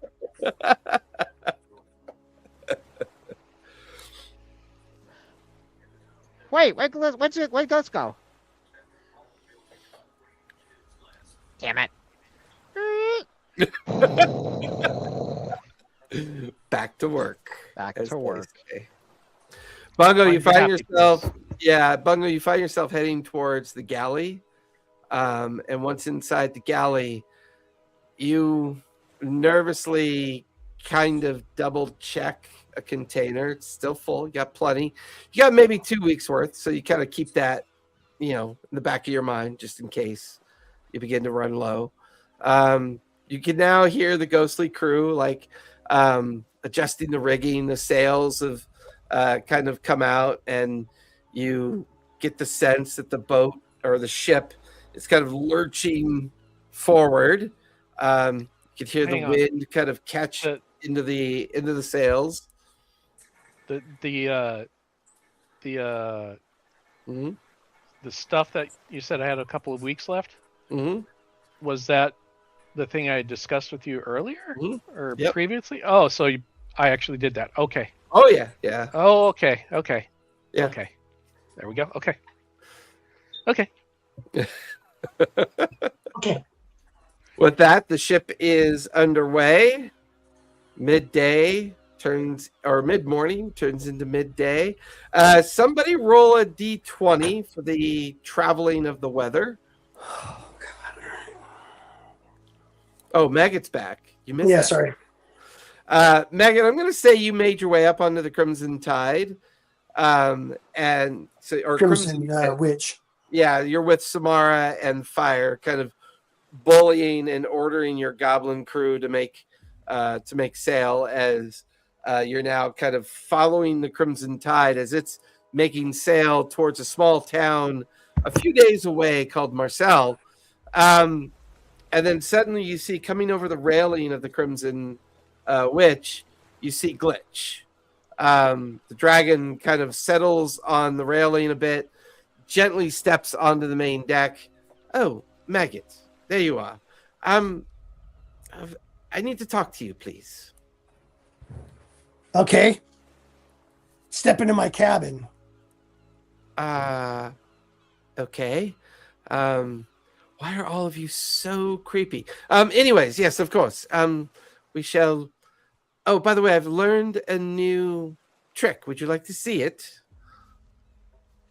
Tell me what it is first. I can polymorph now. Oh, good. I can do it once per day. I can't. That's all I can do. I can't do any more than that. Polymorph into a hot goblin chick and come on into my cabin. Give me a persuasion check. All right, let's do persuasion check. Just gonna polymorph into the ugliest orc you've ever seen. Oh my God. Maggot the God I rolled a fucker. 9. A 9? Yeah. You watch his glitch polymorphs into like the ugliest like hobgoblin female you've ever seen. Just hideous to look at. And she just crosses her arms and just like, well, this will have to do. I'm not all that great at my polymorph ability. Anyways, follow me. The female hobgoblin kind of leads you towards your own captain's quarters, and She goes by, I kind of look. You know, you remind me of the first hooker I was ever with. Her name was Greaseball Annie. Here you go. Step on in. Needless to say, she was always greased up with rendered fat. But I mean, that's neither here nor there. Maggot. So what'd you need? Oh, by the way, I'm not going to try to kill you. I know Slick always talks like that. He's talking down his butt. I actually enjoy Slick's company. We tend to get along. We have like-minded ideals and goals. Okay. I'm not entirely sure, to be honest with you, what to expect. What are your plans, Maggot? Like, what are your real plans at this point? To follow. You're not Predathos, are you? In disguise? No. I've come to terms with the fact that I am what I am. I am a wormling dragon that will eventually mature into a young dragon, and I've accepted my fate. I am friends with Slick. I enjoy his company. I enjoy his intelligence. He's a bit moody and can be difficult to calm down from time to time, but I think it's a journey worth taking. The Commodore seems intent on, raiding and pillaging within the next couple of days. Mordain, I would swear, seems to have found some new calling or something. I don't know. There's a strange sense of confidence in his voice. Cinder, as all magic users are, she's obsessed with her spell book. What is your obsession, Maggot? What do you think we should be doing? Well, you can't tell nobody, especially Slick. No. Actually, you can't tell anybody. Very well. I pinky promise. Do you even have pinkies? Don't you have those like weird fingers on the tips of your wings? Well, I'm a hobgoblin right now. See? Pinky Oh, promise. yeah, okay. Yeah, you got a pinky. Okay. I don't know what I touched right there. So I was betrayed. And now I Oh. gotta go get payback from being betrayed because nobody fucks with the maggot and gets away with it. They might think they get away with it for a while, but they don't because I sneak up and get them. Do tell, Maggot, who betrayed you and what is this revenge going to look like? I don't know what it's gonna look like yet. I need to study up because I ain't that smart. I only got a goblin education. But No education. Very well, very well. yeah. Well, I mean, if you're in the slums I grew up, I'd be a fucking doctorate. But anyway, since I'm here, I don't know much. So I'm gonna go kill Predathos. Oh. Because he betrayed me. I was supposed to be my mentor. He was gonna do great things for me. And in the end, he bent me over and gave it to me with no lube. So I'm gonna hunt him down in some way, somehow. I'm gonna come up with a powerful enough weapon that'll blow him out of the water and kill him instantly. You're welcome. But other than that, I don't got much to go on. So anything that can get me more power right now is a good thing. So like, I'm kind of with Bungo on the whole vampire thing because they had a shit ton of treasure. They A did. shit ton of magic items and stuff. So They did. Maggot, are you aware that was kind of all your fault? what? What happened? What do you mean what Bungo happened? may be Bungo may be hiding from the outcome, but you're the one that touched the obelisk, and you're the one that allowed Predathos to whisper sweet nothings in your ears. I mean, Yeah. Well, Morden's got some guy whispering in his ears, and he gets all kinds of power. So I thought I Yes, could do the same thing. yes, but Mordane's never really, how should we say, cracked the egg of the world over a frying pan, quite similar to what you've done. He thinks he's powerful, but it's only in his head.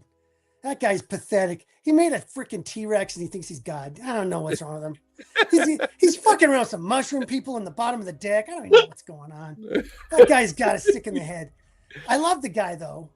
He means well. He means to cause chaos, but like literally in the last 3 weeks, I've caused more chaos with my little pinky than he's caused his whole life. Yes, that's what we're addressing, Maggot. Yeah. You're both denying and agreeing at the same time. No. You're trying to blame me for you giving up. Okay. You're gaslighting me. This is fun. No, I'm not gaslighting you. I'm just saying you're a god. You could have fought against Predathos with all the other gods. You guys chose not to. You guys chose to be big pussies and become mortals and hide from them instead of fighting them. Now you expect me to go fight them alone. Well, no, you said you wanted to go fight them. No, I want to, but like you're trying to make it sound like it's my fault. Forget it. I ain't buying it. That was on you guys. I'm not gaslighting you. I'm just telling you the truth. If you don't want to be a god and want to hide with us, go ahead. She is like, goblin logic is very difficult to like weave your way through. It's like a washing machine and a dryer talking to each other, right? They're both necessary, but they're both right and wrong at the same time. So she's They like, both make a lot of noise too. yeah, she's like generally like, well, okay, but so you think we can kill Predathos then? You really think we can kill him? I have no fucking idea. The gods all ran away from him. Well, but that kill him. lies the problem. We ran away because we couldn't kill him. Right. And you're supposed to be gods.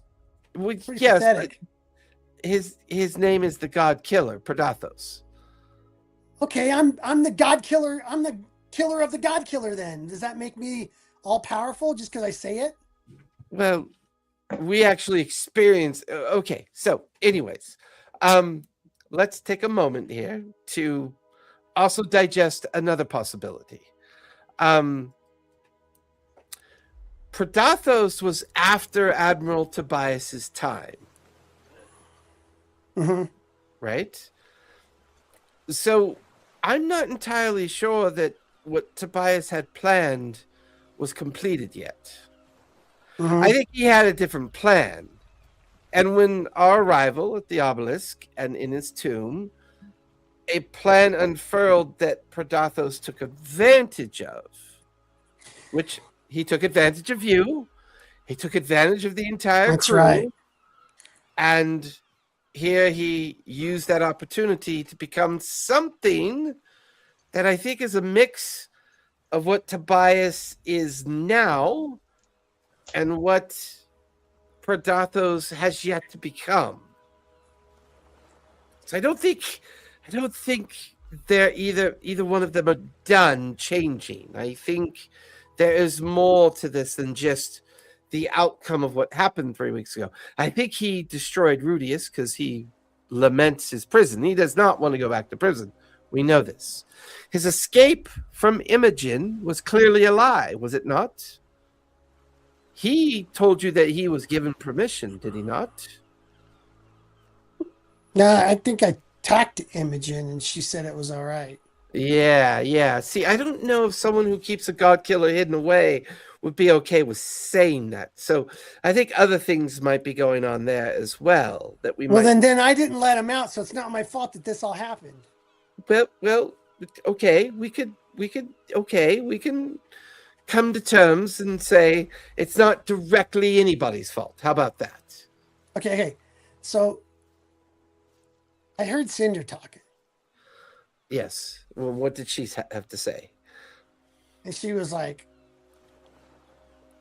magic stuff.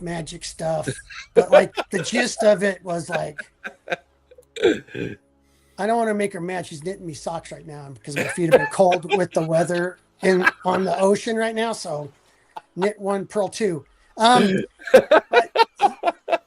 anyway, she was saying something like, he took over Tobias's form so he could have a form in the world, and that's how he used me as a conduit to get into, Maggot. I mean, get into like Tobias. So Yes. Okay. So we can establish that so if Predator. Tobias is going to become a lich, he's got some, I don't know. I mean, it's possible that Tobias was looking for some form of immortality.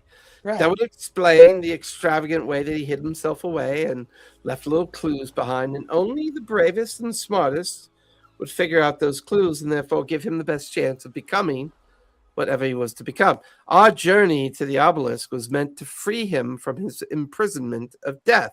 I suspect that finding the remainder of his old crew will give us the information that we need to determine what his next steps would have been. Right. Okay, I'll use the little spyglass thing to see if I can see any other beacon. There are 2 other beacons. Okay. Both beacon trails are shrouded in clouds and fog. They are unrealized, which tells you either it's because there is something that has gone wrong, or there's yet another step to be revealed. But there are 2 remaining beacons, which tells you there's at least 2 remaining things that Tobias was expecting to do. One of them you feel is definitely to find Mira, the water genasi, and maybe possibly the 5th crew member, the paladin that was lost at sea. So perhaps those are shrouded now because Tobias is not technically on that path anymore. All right. Well, maybe we should talk to Fire and Samara, see if they might have an idea of where Mira and that paladin guy is. Yes, I think that's a great idea. Now listen, I'm going to go get Slick. I need Slick to be a part of this conversation. Are you going to be okay with that? I like Slick. He's one of my only goblin friends I ever had. So I feel like that's mostly. I know he doesn't like me as much, but he's my best friend. I feel like. But don't tell him that because he don't like me. Yeah, I feel like your guys' friendship is mostly along the lines of being the only 2 goblins in a neighborhood, perhaps. Yeah. Except you have a crew of goblins now. Granted, they're all slightly mentally. They're just common goblins you can kick around and stuff. Yes. They're expendable. That you call them Grot 1 through Grot 10 is a little bit disturbing. Perhaps names. Right. It just makes it easier for me. I don't want to remember their names. I arbitrarily kill one every week. They Just don't so know how I to keep make a on the knot. toes. It's like as you're in the midst of working at your workshop, Glitch comes down. You're not going to say no to this. She picks you up with her teeth and like throws I'm in the middle of working. and then flies you out of the red tide. Up Ooh, on I want to go next. and then flies you up on the red tide or up on the Crimson Witch. And there's Maggot, Samara, and Fire waiting for Glitch and Slick to arrive. So What? one of the things I do not get being picked up. I already got picked up once today and got my ass beat. Why am I here? I'm going to ask a question, Jason. Shoot. Since I had a connection with Predathos, Mm-hmm. could Fire or someone use that to help locate him? It's possible. You could end up being the tuning fork. They could try to scry on him and use you as the means of scry. Okay, I like that was one idea. of my. Okay. Then I could hunt him. So, Slick, we have a plan. I've talked to Maggot, and we've talked to Samara, and we've talked to Fire, And the idea is to hunt down this water genasi that goes by the name of Mira. Unfortunately, Maggot's device that he uses to test or understand the beacons of trails available to him and connected to Tobias, well, they're not quite working right now. I was wondering if perhaps you could take the sextant and the other device that he uses and see if maybe you could amplify them, make them a wee bit more powerful, perhaps. Not you too. Here's a necklace for you. You can trade. Ordained the only one that hasn't asked anything of Slick. Just saying. Mordain said he wants you to build him something to keep his crown in. Yeah. I haven't asked anything wanted to, either. I Thank you said very no. much. Cinder wants a Cinder shrine and stone Mordain to haven't keep asked track anything of us to all. Slick to build anything. Do we have to do it? Wait, do I have to do it on master if I want to? So, with that in mind, would you be willing to do a quick tune-up on this for me, if you would, please, Slick? It'd be quick. Shouldn't take you very long. Just need to amplify it. That's it. Nothing new needs to be built. Merely, tell you what I'll do. Tell you what I'll do, Slick. For the next few days, I won't ask you to do anything. And she reaches up into her lower chin and she kind of tucks at a dragon whisker and she hands it to you. These are incredibly rare materials. They can be used just for about anything that you want to make them into. Fair? Only because it's you, Glitch. Thank He you. pockets Much- the whisk. Yeah. Much appreciated. Much appreciated. Samara kind of looks over at Maggot and back over at Fire. Well, I think the right thing to do is, well, once we discover where Admiral Tobias is, or whatever form he's taken via this thing with Predathos, we then figure out where Mara is. And I think that me, Fire, and the little goblin crew here should go find Mara, while the rest of you track down this, I don't know what we're going to call him, this Tobias Predathos god. I don't know if you have an idea for a name or not, but I feel like you guys focusing on that after your... Rudius. Ooh, Rudius. I like it. Might work. Well, you guys take the Crimson, the Red Tide and go find Rudius, and then the rest of us will take the Crimson Witch and go find Mara. How's that sound?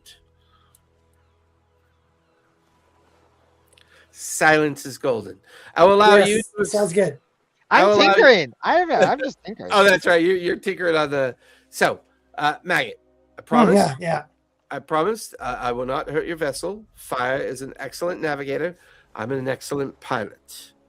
We will take your goblin crew with us, and we will go find Mara.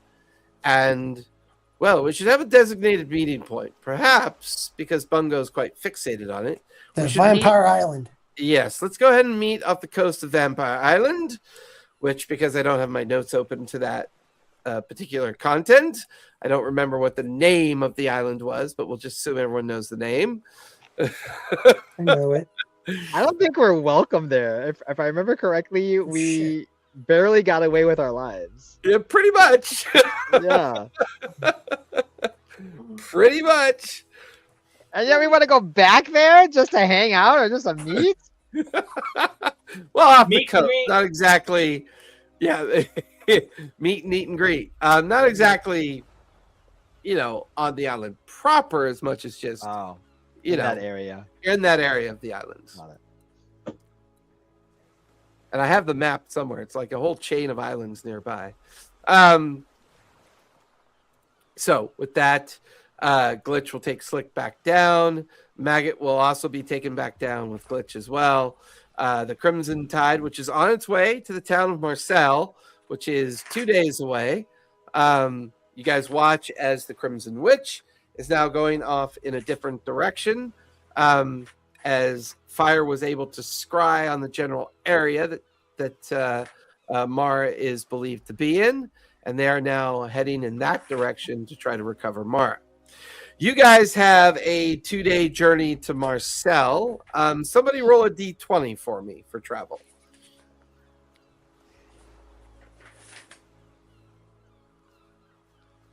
Cinder.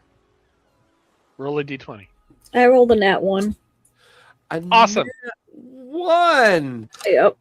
A day will be added to the journey as you manage to roll up into a severe thunderstorm that keeps all of you bucking and boiling for the next 48 hours in the direction of the town of Marcel. Oh yeah, it's Timber Brocken. Wait. Timber Brockton. Timberbrock. Yes. Thank you. Oh, damn. He did That kind of would be ruin named it. Vampire Island. Fang City. Oh great. I hear thunder. Yep. It's a storm. You guys have 2 days left on the journey. Anything else you want to work on before arriving at the town of Marcel? I would say Bungo seems oddly lively during the electrical storms. And people would pick up on that if they pass What you. else is Yeah. new? I fucking nut. I mean, is he like hulking out? I thought No, we were no, it's just he seems a little invigorated Just by don't talk to him about the moon missing. You'll be all right. And that's what's so weird. Like, this is one of those first nights that you guys have had where, you know, the horizon is just boiling thunder clouds and rain clouds and the edges of squalls that come and go. This is the first night where the night sky is obliterated by clouds. So there's no real sense of moonlight and starlight, just this kind of constant realization that Kunlun is using his navigation skills to keep you guys like on task and on target in the direction that you're going. All right. What is this? Oh, God, no. All right. Oh, I know. I was gonna try and enhance Bungo's sundial necklace. Ooh. Enhancing that, how does that help us on the rolls for spellcasting, do you think? Oh, I was just gonna have it twice per day instead of once per day. Perfect. Yeah, go ahead and give me a tinker check for that. It's the ship's like boiling and rolling in the high seas. Every now and then a little bit of spray water comes through the cracks of the boards. 11. 11. It does not go well, Slick. The tinkering about with the device in these rolling seas. There's a moment that you go up onto the main deck. It's now howling wind with bits of rain and lightning cracking in the background. You're kind of like looking around, carrying the device, trying to find Bungo because you've kind of hit a bit of a roadblock with it. It's that moment that a blue streak of lightning like hits like a part of the main mast. It runs down looking for something to ground into. You're holding the metal device. It runs across the deck up into your hand and just got like everything on you is now statically charged and frizzed. What is with me and lightning? You're unable to work on the device for at least the next 7 days. All right, Yeah. I'm going to bed. This This has been a hell of a. We've worn him out. He's made too Yeah. many things. His hands are. Bungo runs I over. can make it shit for that was anybody. cool. that That was cool. knows Don't you love it? days. Don't you love this weather? I love this weather. Don't you love this weather? Yeah, He comes over I and love tries to. Good night. Don't follow my Right. board. Okay. Hey, Bungo, Yeah. fuck off. Fuck you too, maggot. Have some more stew. We're gonna drown. Have a good night. If you We're gonna no, you're not. capsize. You know you. Yeah, water breathing. Do I? Yes, Every day. every day. Every day? All right. Every Yeah, day. every day. Bungo passed it. Yeah, every day. Yep. That's part of Bungo the passed ritual. it. Yep. I only talk when I talk to Cinder, I only speak in goblins to help her learn goblin. Gabba gabba gabba shoes. Excuse me, where is the bathroom? No, I teach her wrong phrases too, though. The Hungarian phrasebook sketch. Yeah, My hovercraft is full of eels. that's right. Mordain, God, forgot about him. as you sit down in the darkened hold of the Red Tide, you watch as your juvenile T-Rex slowly walks towards you, and inside of its bony mouth and kind of neck bone area, you can see the grisly remains of one of Maggot's goblin crew members. He just sets the corpse down in front of you and kind of backs away into the darkness of the hold. Hey, where's Grok number 7? Where'd that son of a bitch get to? Is he drunk again? Okay, Can I control him too? How many puppets can I? I don't know. Can you? I don't know. Have you put on the crown yet? Have you explored the Put on the possibility crown. of what the crown can do? Yeah, I'll Show us explode. what the crown can do. Oh. I'm There, working on it. you find yourself taking the crown, and as you set it on your head, you feel this incredible, excruciating pain that's very brief and seems to kind of like come and go with the rolling nature of the thunder. And it's at that moment you begin to hear the thunder, lightning, and the rain kind of patter down onto the main deck. You can hear everybody else up above kind of complaining at the sound. You watch as you're only distracted for a moment by the pain. Long enough as you reach up to your head, you feel the crown dissolve into your scalp and head. And you just feel it kind of drop down. And as it drops into your flesh, the rain suddenly stops and more thunder begins to boil in the background.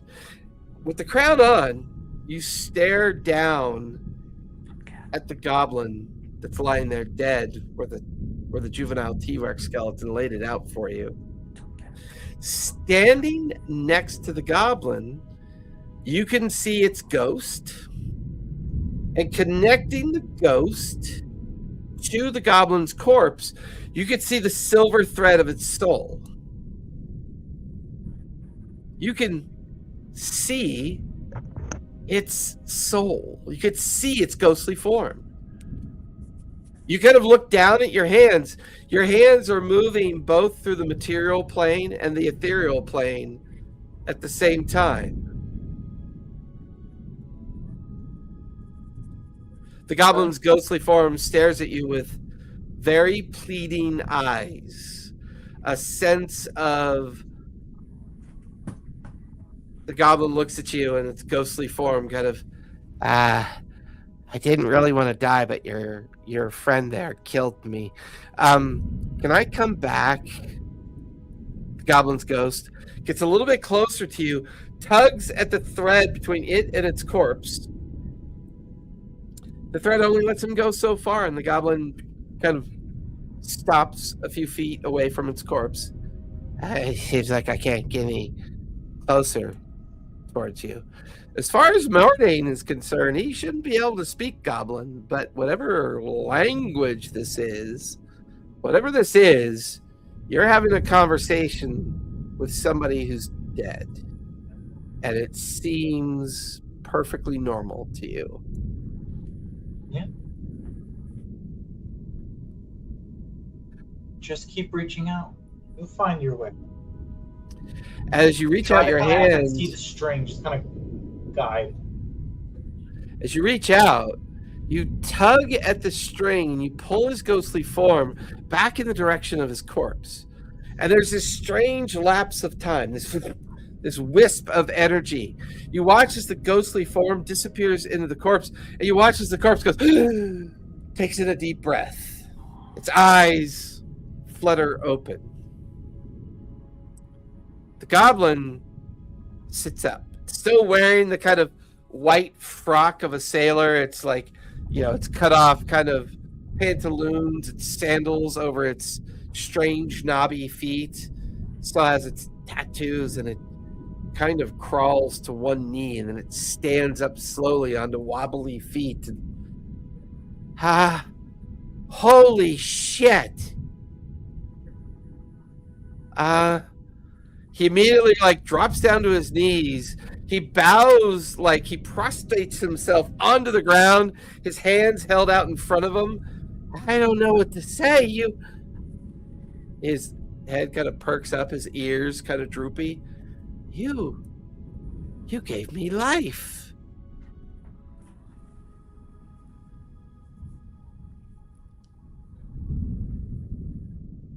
And don't waste it. Oh. Go show the world how much fun we can have. As you say that, you feel an intense kind of energy kind of drain from your right index finger. It turns into this little black orb of dense energy, and it floats over to the goblin, and it just kind of goes right into his mouth. This kind of... You watch as the goblin's eyes become liquid black, and he goes from being what would only be described as this kind of naive, kind of friendly looking sailor goblin to having this feral grin of just evil on his face. His yellow teeth sharpened to a point. His ears get a little bit more kind of stretched out. You watch as the goblin looks around, and he sees a long, thin, kind of machete-like knife sitting on a box that was carelessly laid about. The goblin reaches over, grabs it, tucks it into his waistband. Yes, master. I shall bring you more souls. I will bring you everything that you need, my master. This crew will guide you in the way that you want to go. When we go to shore, you will find those souls. Yes, master. I shall remain hidden and loyal. I shall do as you ask. You watch as the goblin just kind of inks away into the darkness of the hold. The storm rolls and boils. The lightning cracks. The end of day 3, it begins to clear. You guys are now off coast of an island. You are maybe a mile from the coast of this island. The rain now rolling away, the thunder now rolling away. Just the sounds of nearby seagulls and waves lapping up against the hull of the ship. From this distance, all of you are on the main deck. You can see a town of medium size. Maybe 4 or 5 rather large ships at anchor. Much smaller ships kind of tethered to the different docks. You can see that maybe population of a few thousand people. You can see fishing nets and fishing vessels out in the bay that are off the coast of the island. Kunlun kind of casually walks over. Commodore, we are here. That is the town of Marseille. They are independent, unaffiliated with anything as far as I can find. No sense of entry in any of the travel journals. Very small island. I suspect people of our kind use it as a means to maybe hide out and refit their vessels. They do have a very small shipyard that's available as well. Do you think we should pillage it, or do you think we should go recruiting for the Armada? I think that if it's a fight that you're looking for, I would defer to you and the crew. Wait, what is that? You guys watch as a little goblin crawls up on the railing of the ship, jumps off the railing into the water, and is now slowly swimming in the direction of the town with a big old knife clenched in its teeth as it goes underwater and disappears in that direction. Did anyone else? Never mind. Anyways, it's up to you, Commodore. You are in command, as they say. What shall we do? Crew, get the crew together. All hands. All you guys, get over here. They're all like less than 5. Ordain, Cinder, Maggot, Slick, Glitch. I'd probably say after having done that, Mordain, his back is straighter and he's more arrogant than ever. Are we not going to talk about that weird goblin that just jumped off the side of the ship? I imagine it was one of That was well, the Grunt airship 7. He's left. fine. Okay. He's probably just abandoning ship. I thought I knifed him to death like 3 days ago for not swabbing the deck good enough. He must have survived. Oh, Man, you goblins are really resilient, huh? Sometimes. you guys are weird. Okay. Yeah, that's weird. You guys are weird. Yeah. So, Kunlun says that this village is, or this town is kind of like a hidey hole for pirates. We might be able to hire another crew to join the Armada to go after the vampires, or, You gotta go. and I'll leave this up to a vote, do we just plunder the fuck out of this place? Take whatever we want. There's a platform I don't back know if we should plunder. I kind of vote we I think we just- should go check it out and see what it's Yeah, like. If it's even worth plundering. I agree Let's with see what's Maggot. going on first. We should check it out before we decide anything. Okay, let's do that then. And yeah, is most of the village pretty close within the range of the bell? Yeah, I mean, you guys are Of- within a of the mile. crew. So, yeah, you're Okay. within a mile. So, you're good. Okay, so if needs to become, we can ring the bell and have the crew come and back us up. So It feels like if things go sideways, you could easily call upon the crew. Sort of trying to get. Like, Okay. whispers. sounds good. All right, let's go ashore then. You guys bring some Right. money so we can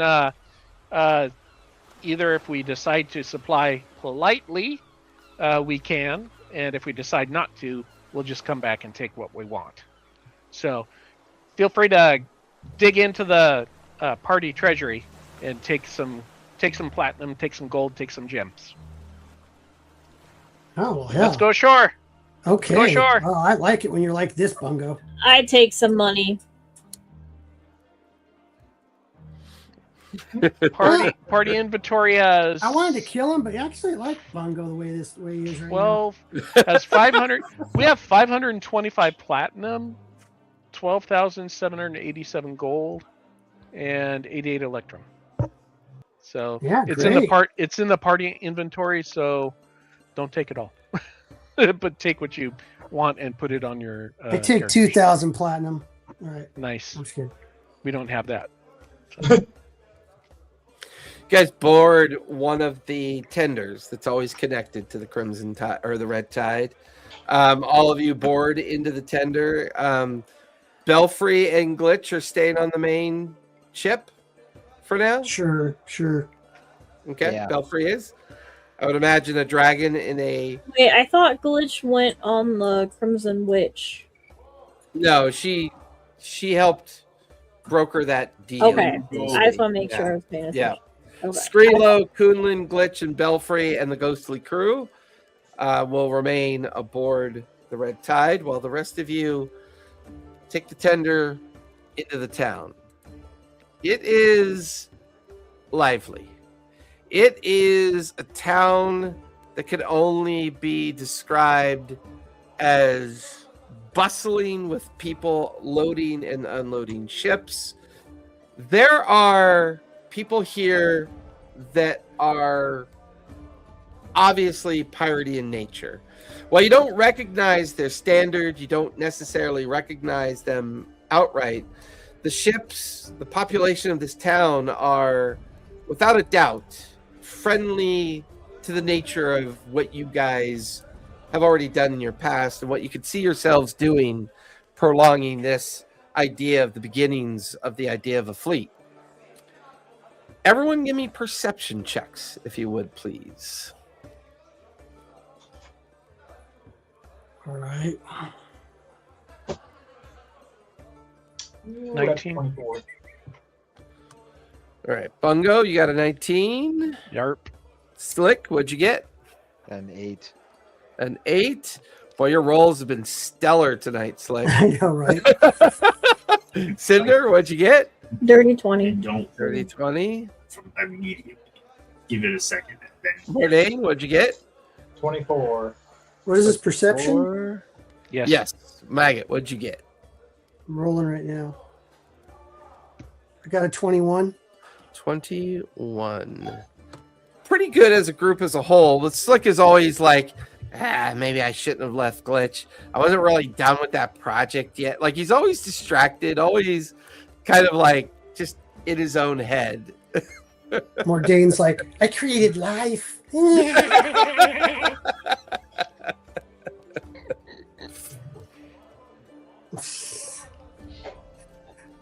He's gonna have an undead army. That is So let's not- go find some food first. What do you guys say? Nice tavern? The tavern, Phil. Well, what's the place look like? The town in general is old. It feels like a place that exists, not necessarily quite what you would call a lively town.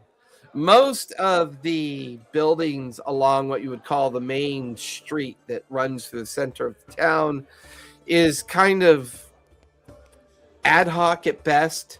The buildings are decent enough to provide shelter or function. There are at least, Shantytown. yeah, I mean, there's a couple taverns that you can see. There is also like a kind of rickety old inn. Everything is built into the kind of crusty remains of the side of this particular beach-like area. It feels like it looks bigger than it feels because it's so compact in.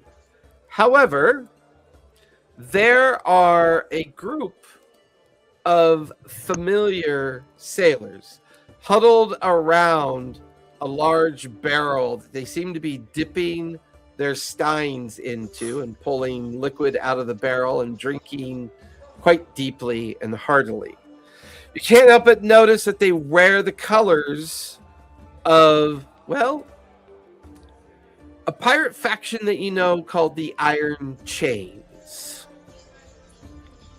As far as you know, their leader goes by the name of Victor Strang, also refers to himself as the Commodore. They seem to be gathered out front of a tavern called the Smoldered Keel. While the crowd ebbs and flows with people that are busy, these ones definitely have caught your eye. Let's go recruit them. Yeah, let's go over there. Check them out. Can I like be a safe distance back so if like some fight breaks out, I can cast a spell? Like I'll Always love follow, just like at He's a always at a safe respectful distance back. no fire and ice. You know, I'm checking my revolvers. They look good. I can't wait to use them, Slick. As all of you begin to approach these individuals gathered around the barrel, you get the notion that they immediately recognize both you and Bungo. One of them, through drunken, bleary eyes, kind of looks down. You got to be fucking kidding me. You guys are the Red Tide, aren't you? Yeah. No, What do you mean, Crimson. no? Crimson.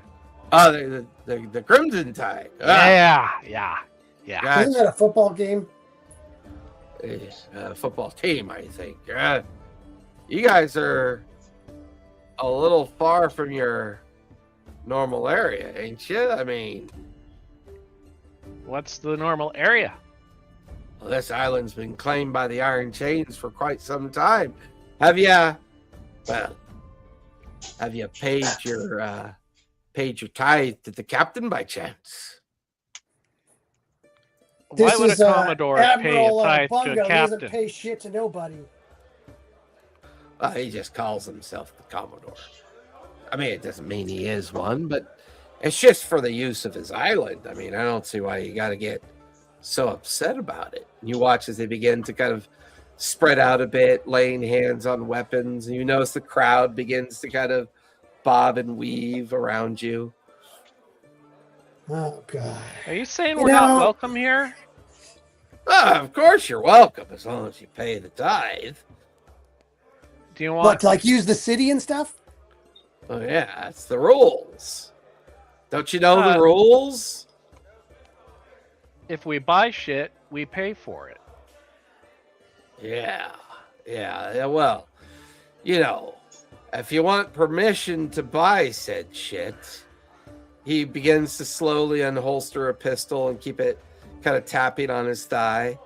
Then one might think paying the tithe lets you get permission to buy the shit. How much do you cost? What do you mean? How much do I cost? How much do you cost? How much does this whole crew cost? We'll buy you. Hey, storyteller, Yeah. how many are there? There are 5 of them around the barrel, Mhm. and there are 2 of them with their backs up against the wall near the What entrance. kind of formation are they in? Oh, they're 5 of them are clustered pretty tightly to each other, within maybe 5-10 feet of each other.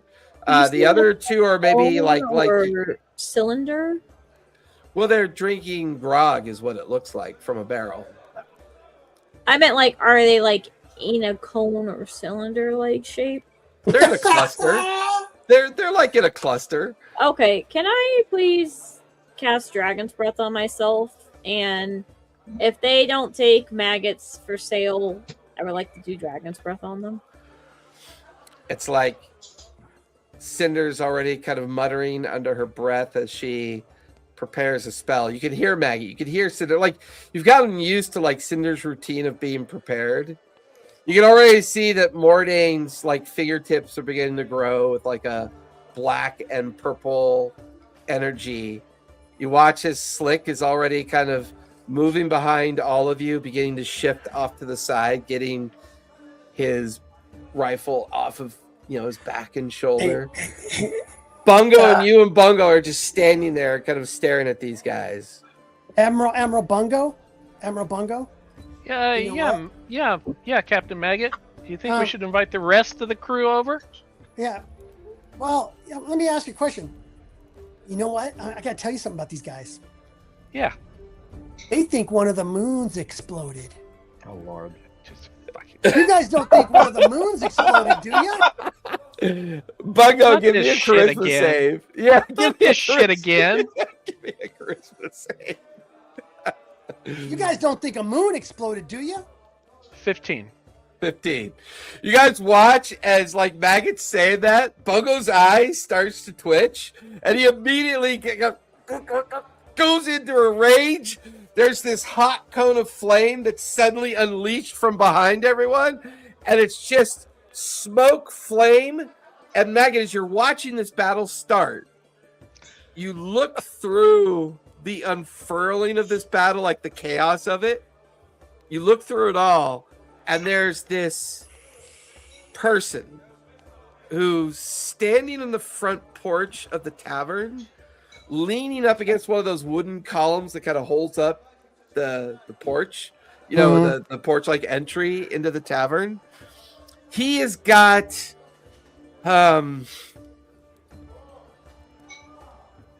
he's human. He's got this incredibly long, full black beard with like little twists in his beard that are currently got little bits of smoke coming out of his beard. He's got these long handlebar mustaches, And he wears an iron chain that goes across the front of his jacket, and there's pistols hanging off the iron chain. He just crosses his feet, leans up against the post, and you watch him mutter, "Well, this will be interesting to see what happens. And I won't get involved. This is amongst crew. This is my town. I am Strang, and I say what goes." And that's where we're going to finish tonight, because when we come back next week, we're going to brawl it out inside of a pirate town and see if we can't impress the locals. You guys linger so we can talk about the schedule. Everybody else, thank you for coming out and hanging out with us. Sorry we started so late today, but we had technical difficulties that needed to be dealt with. As always, be safe, be kind, and don't forget, play a game, everybody. Game. I assure you, it's quite fun.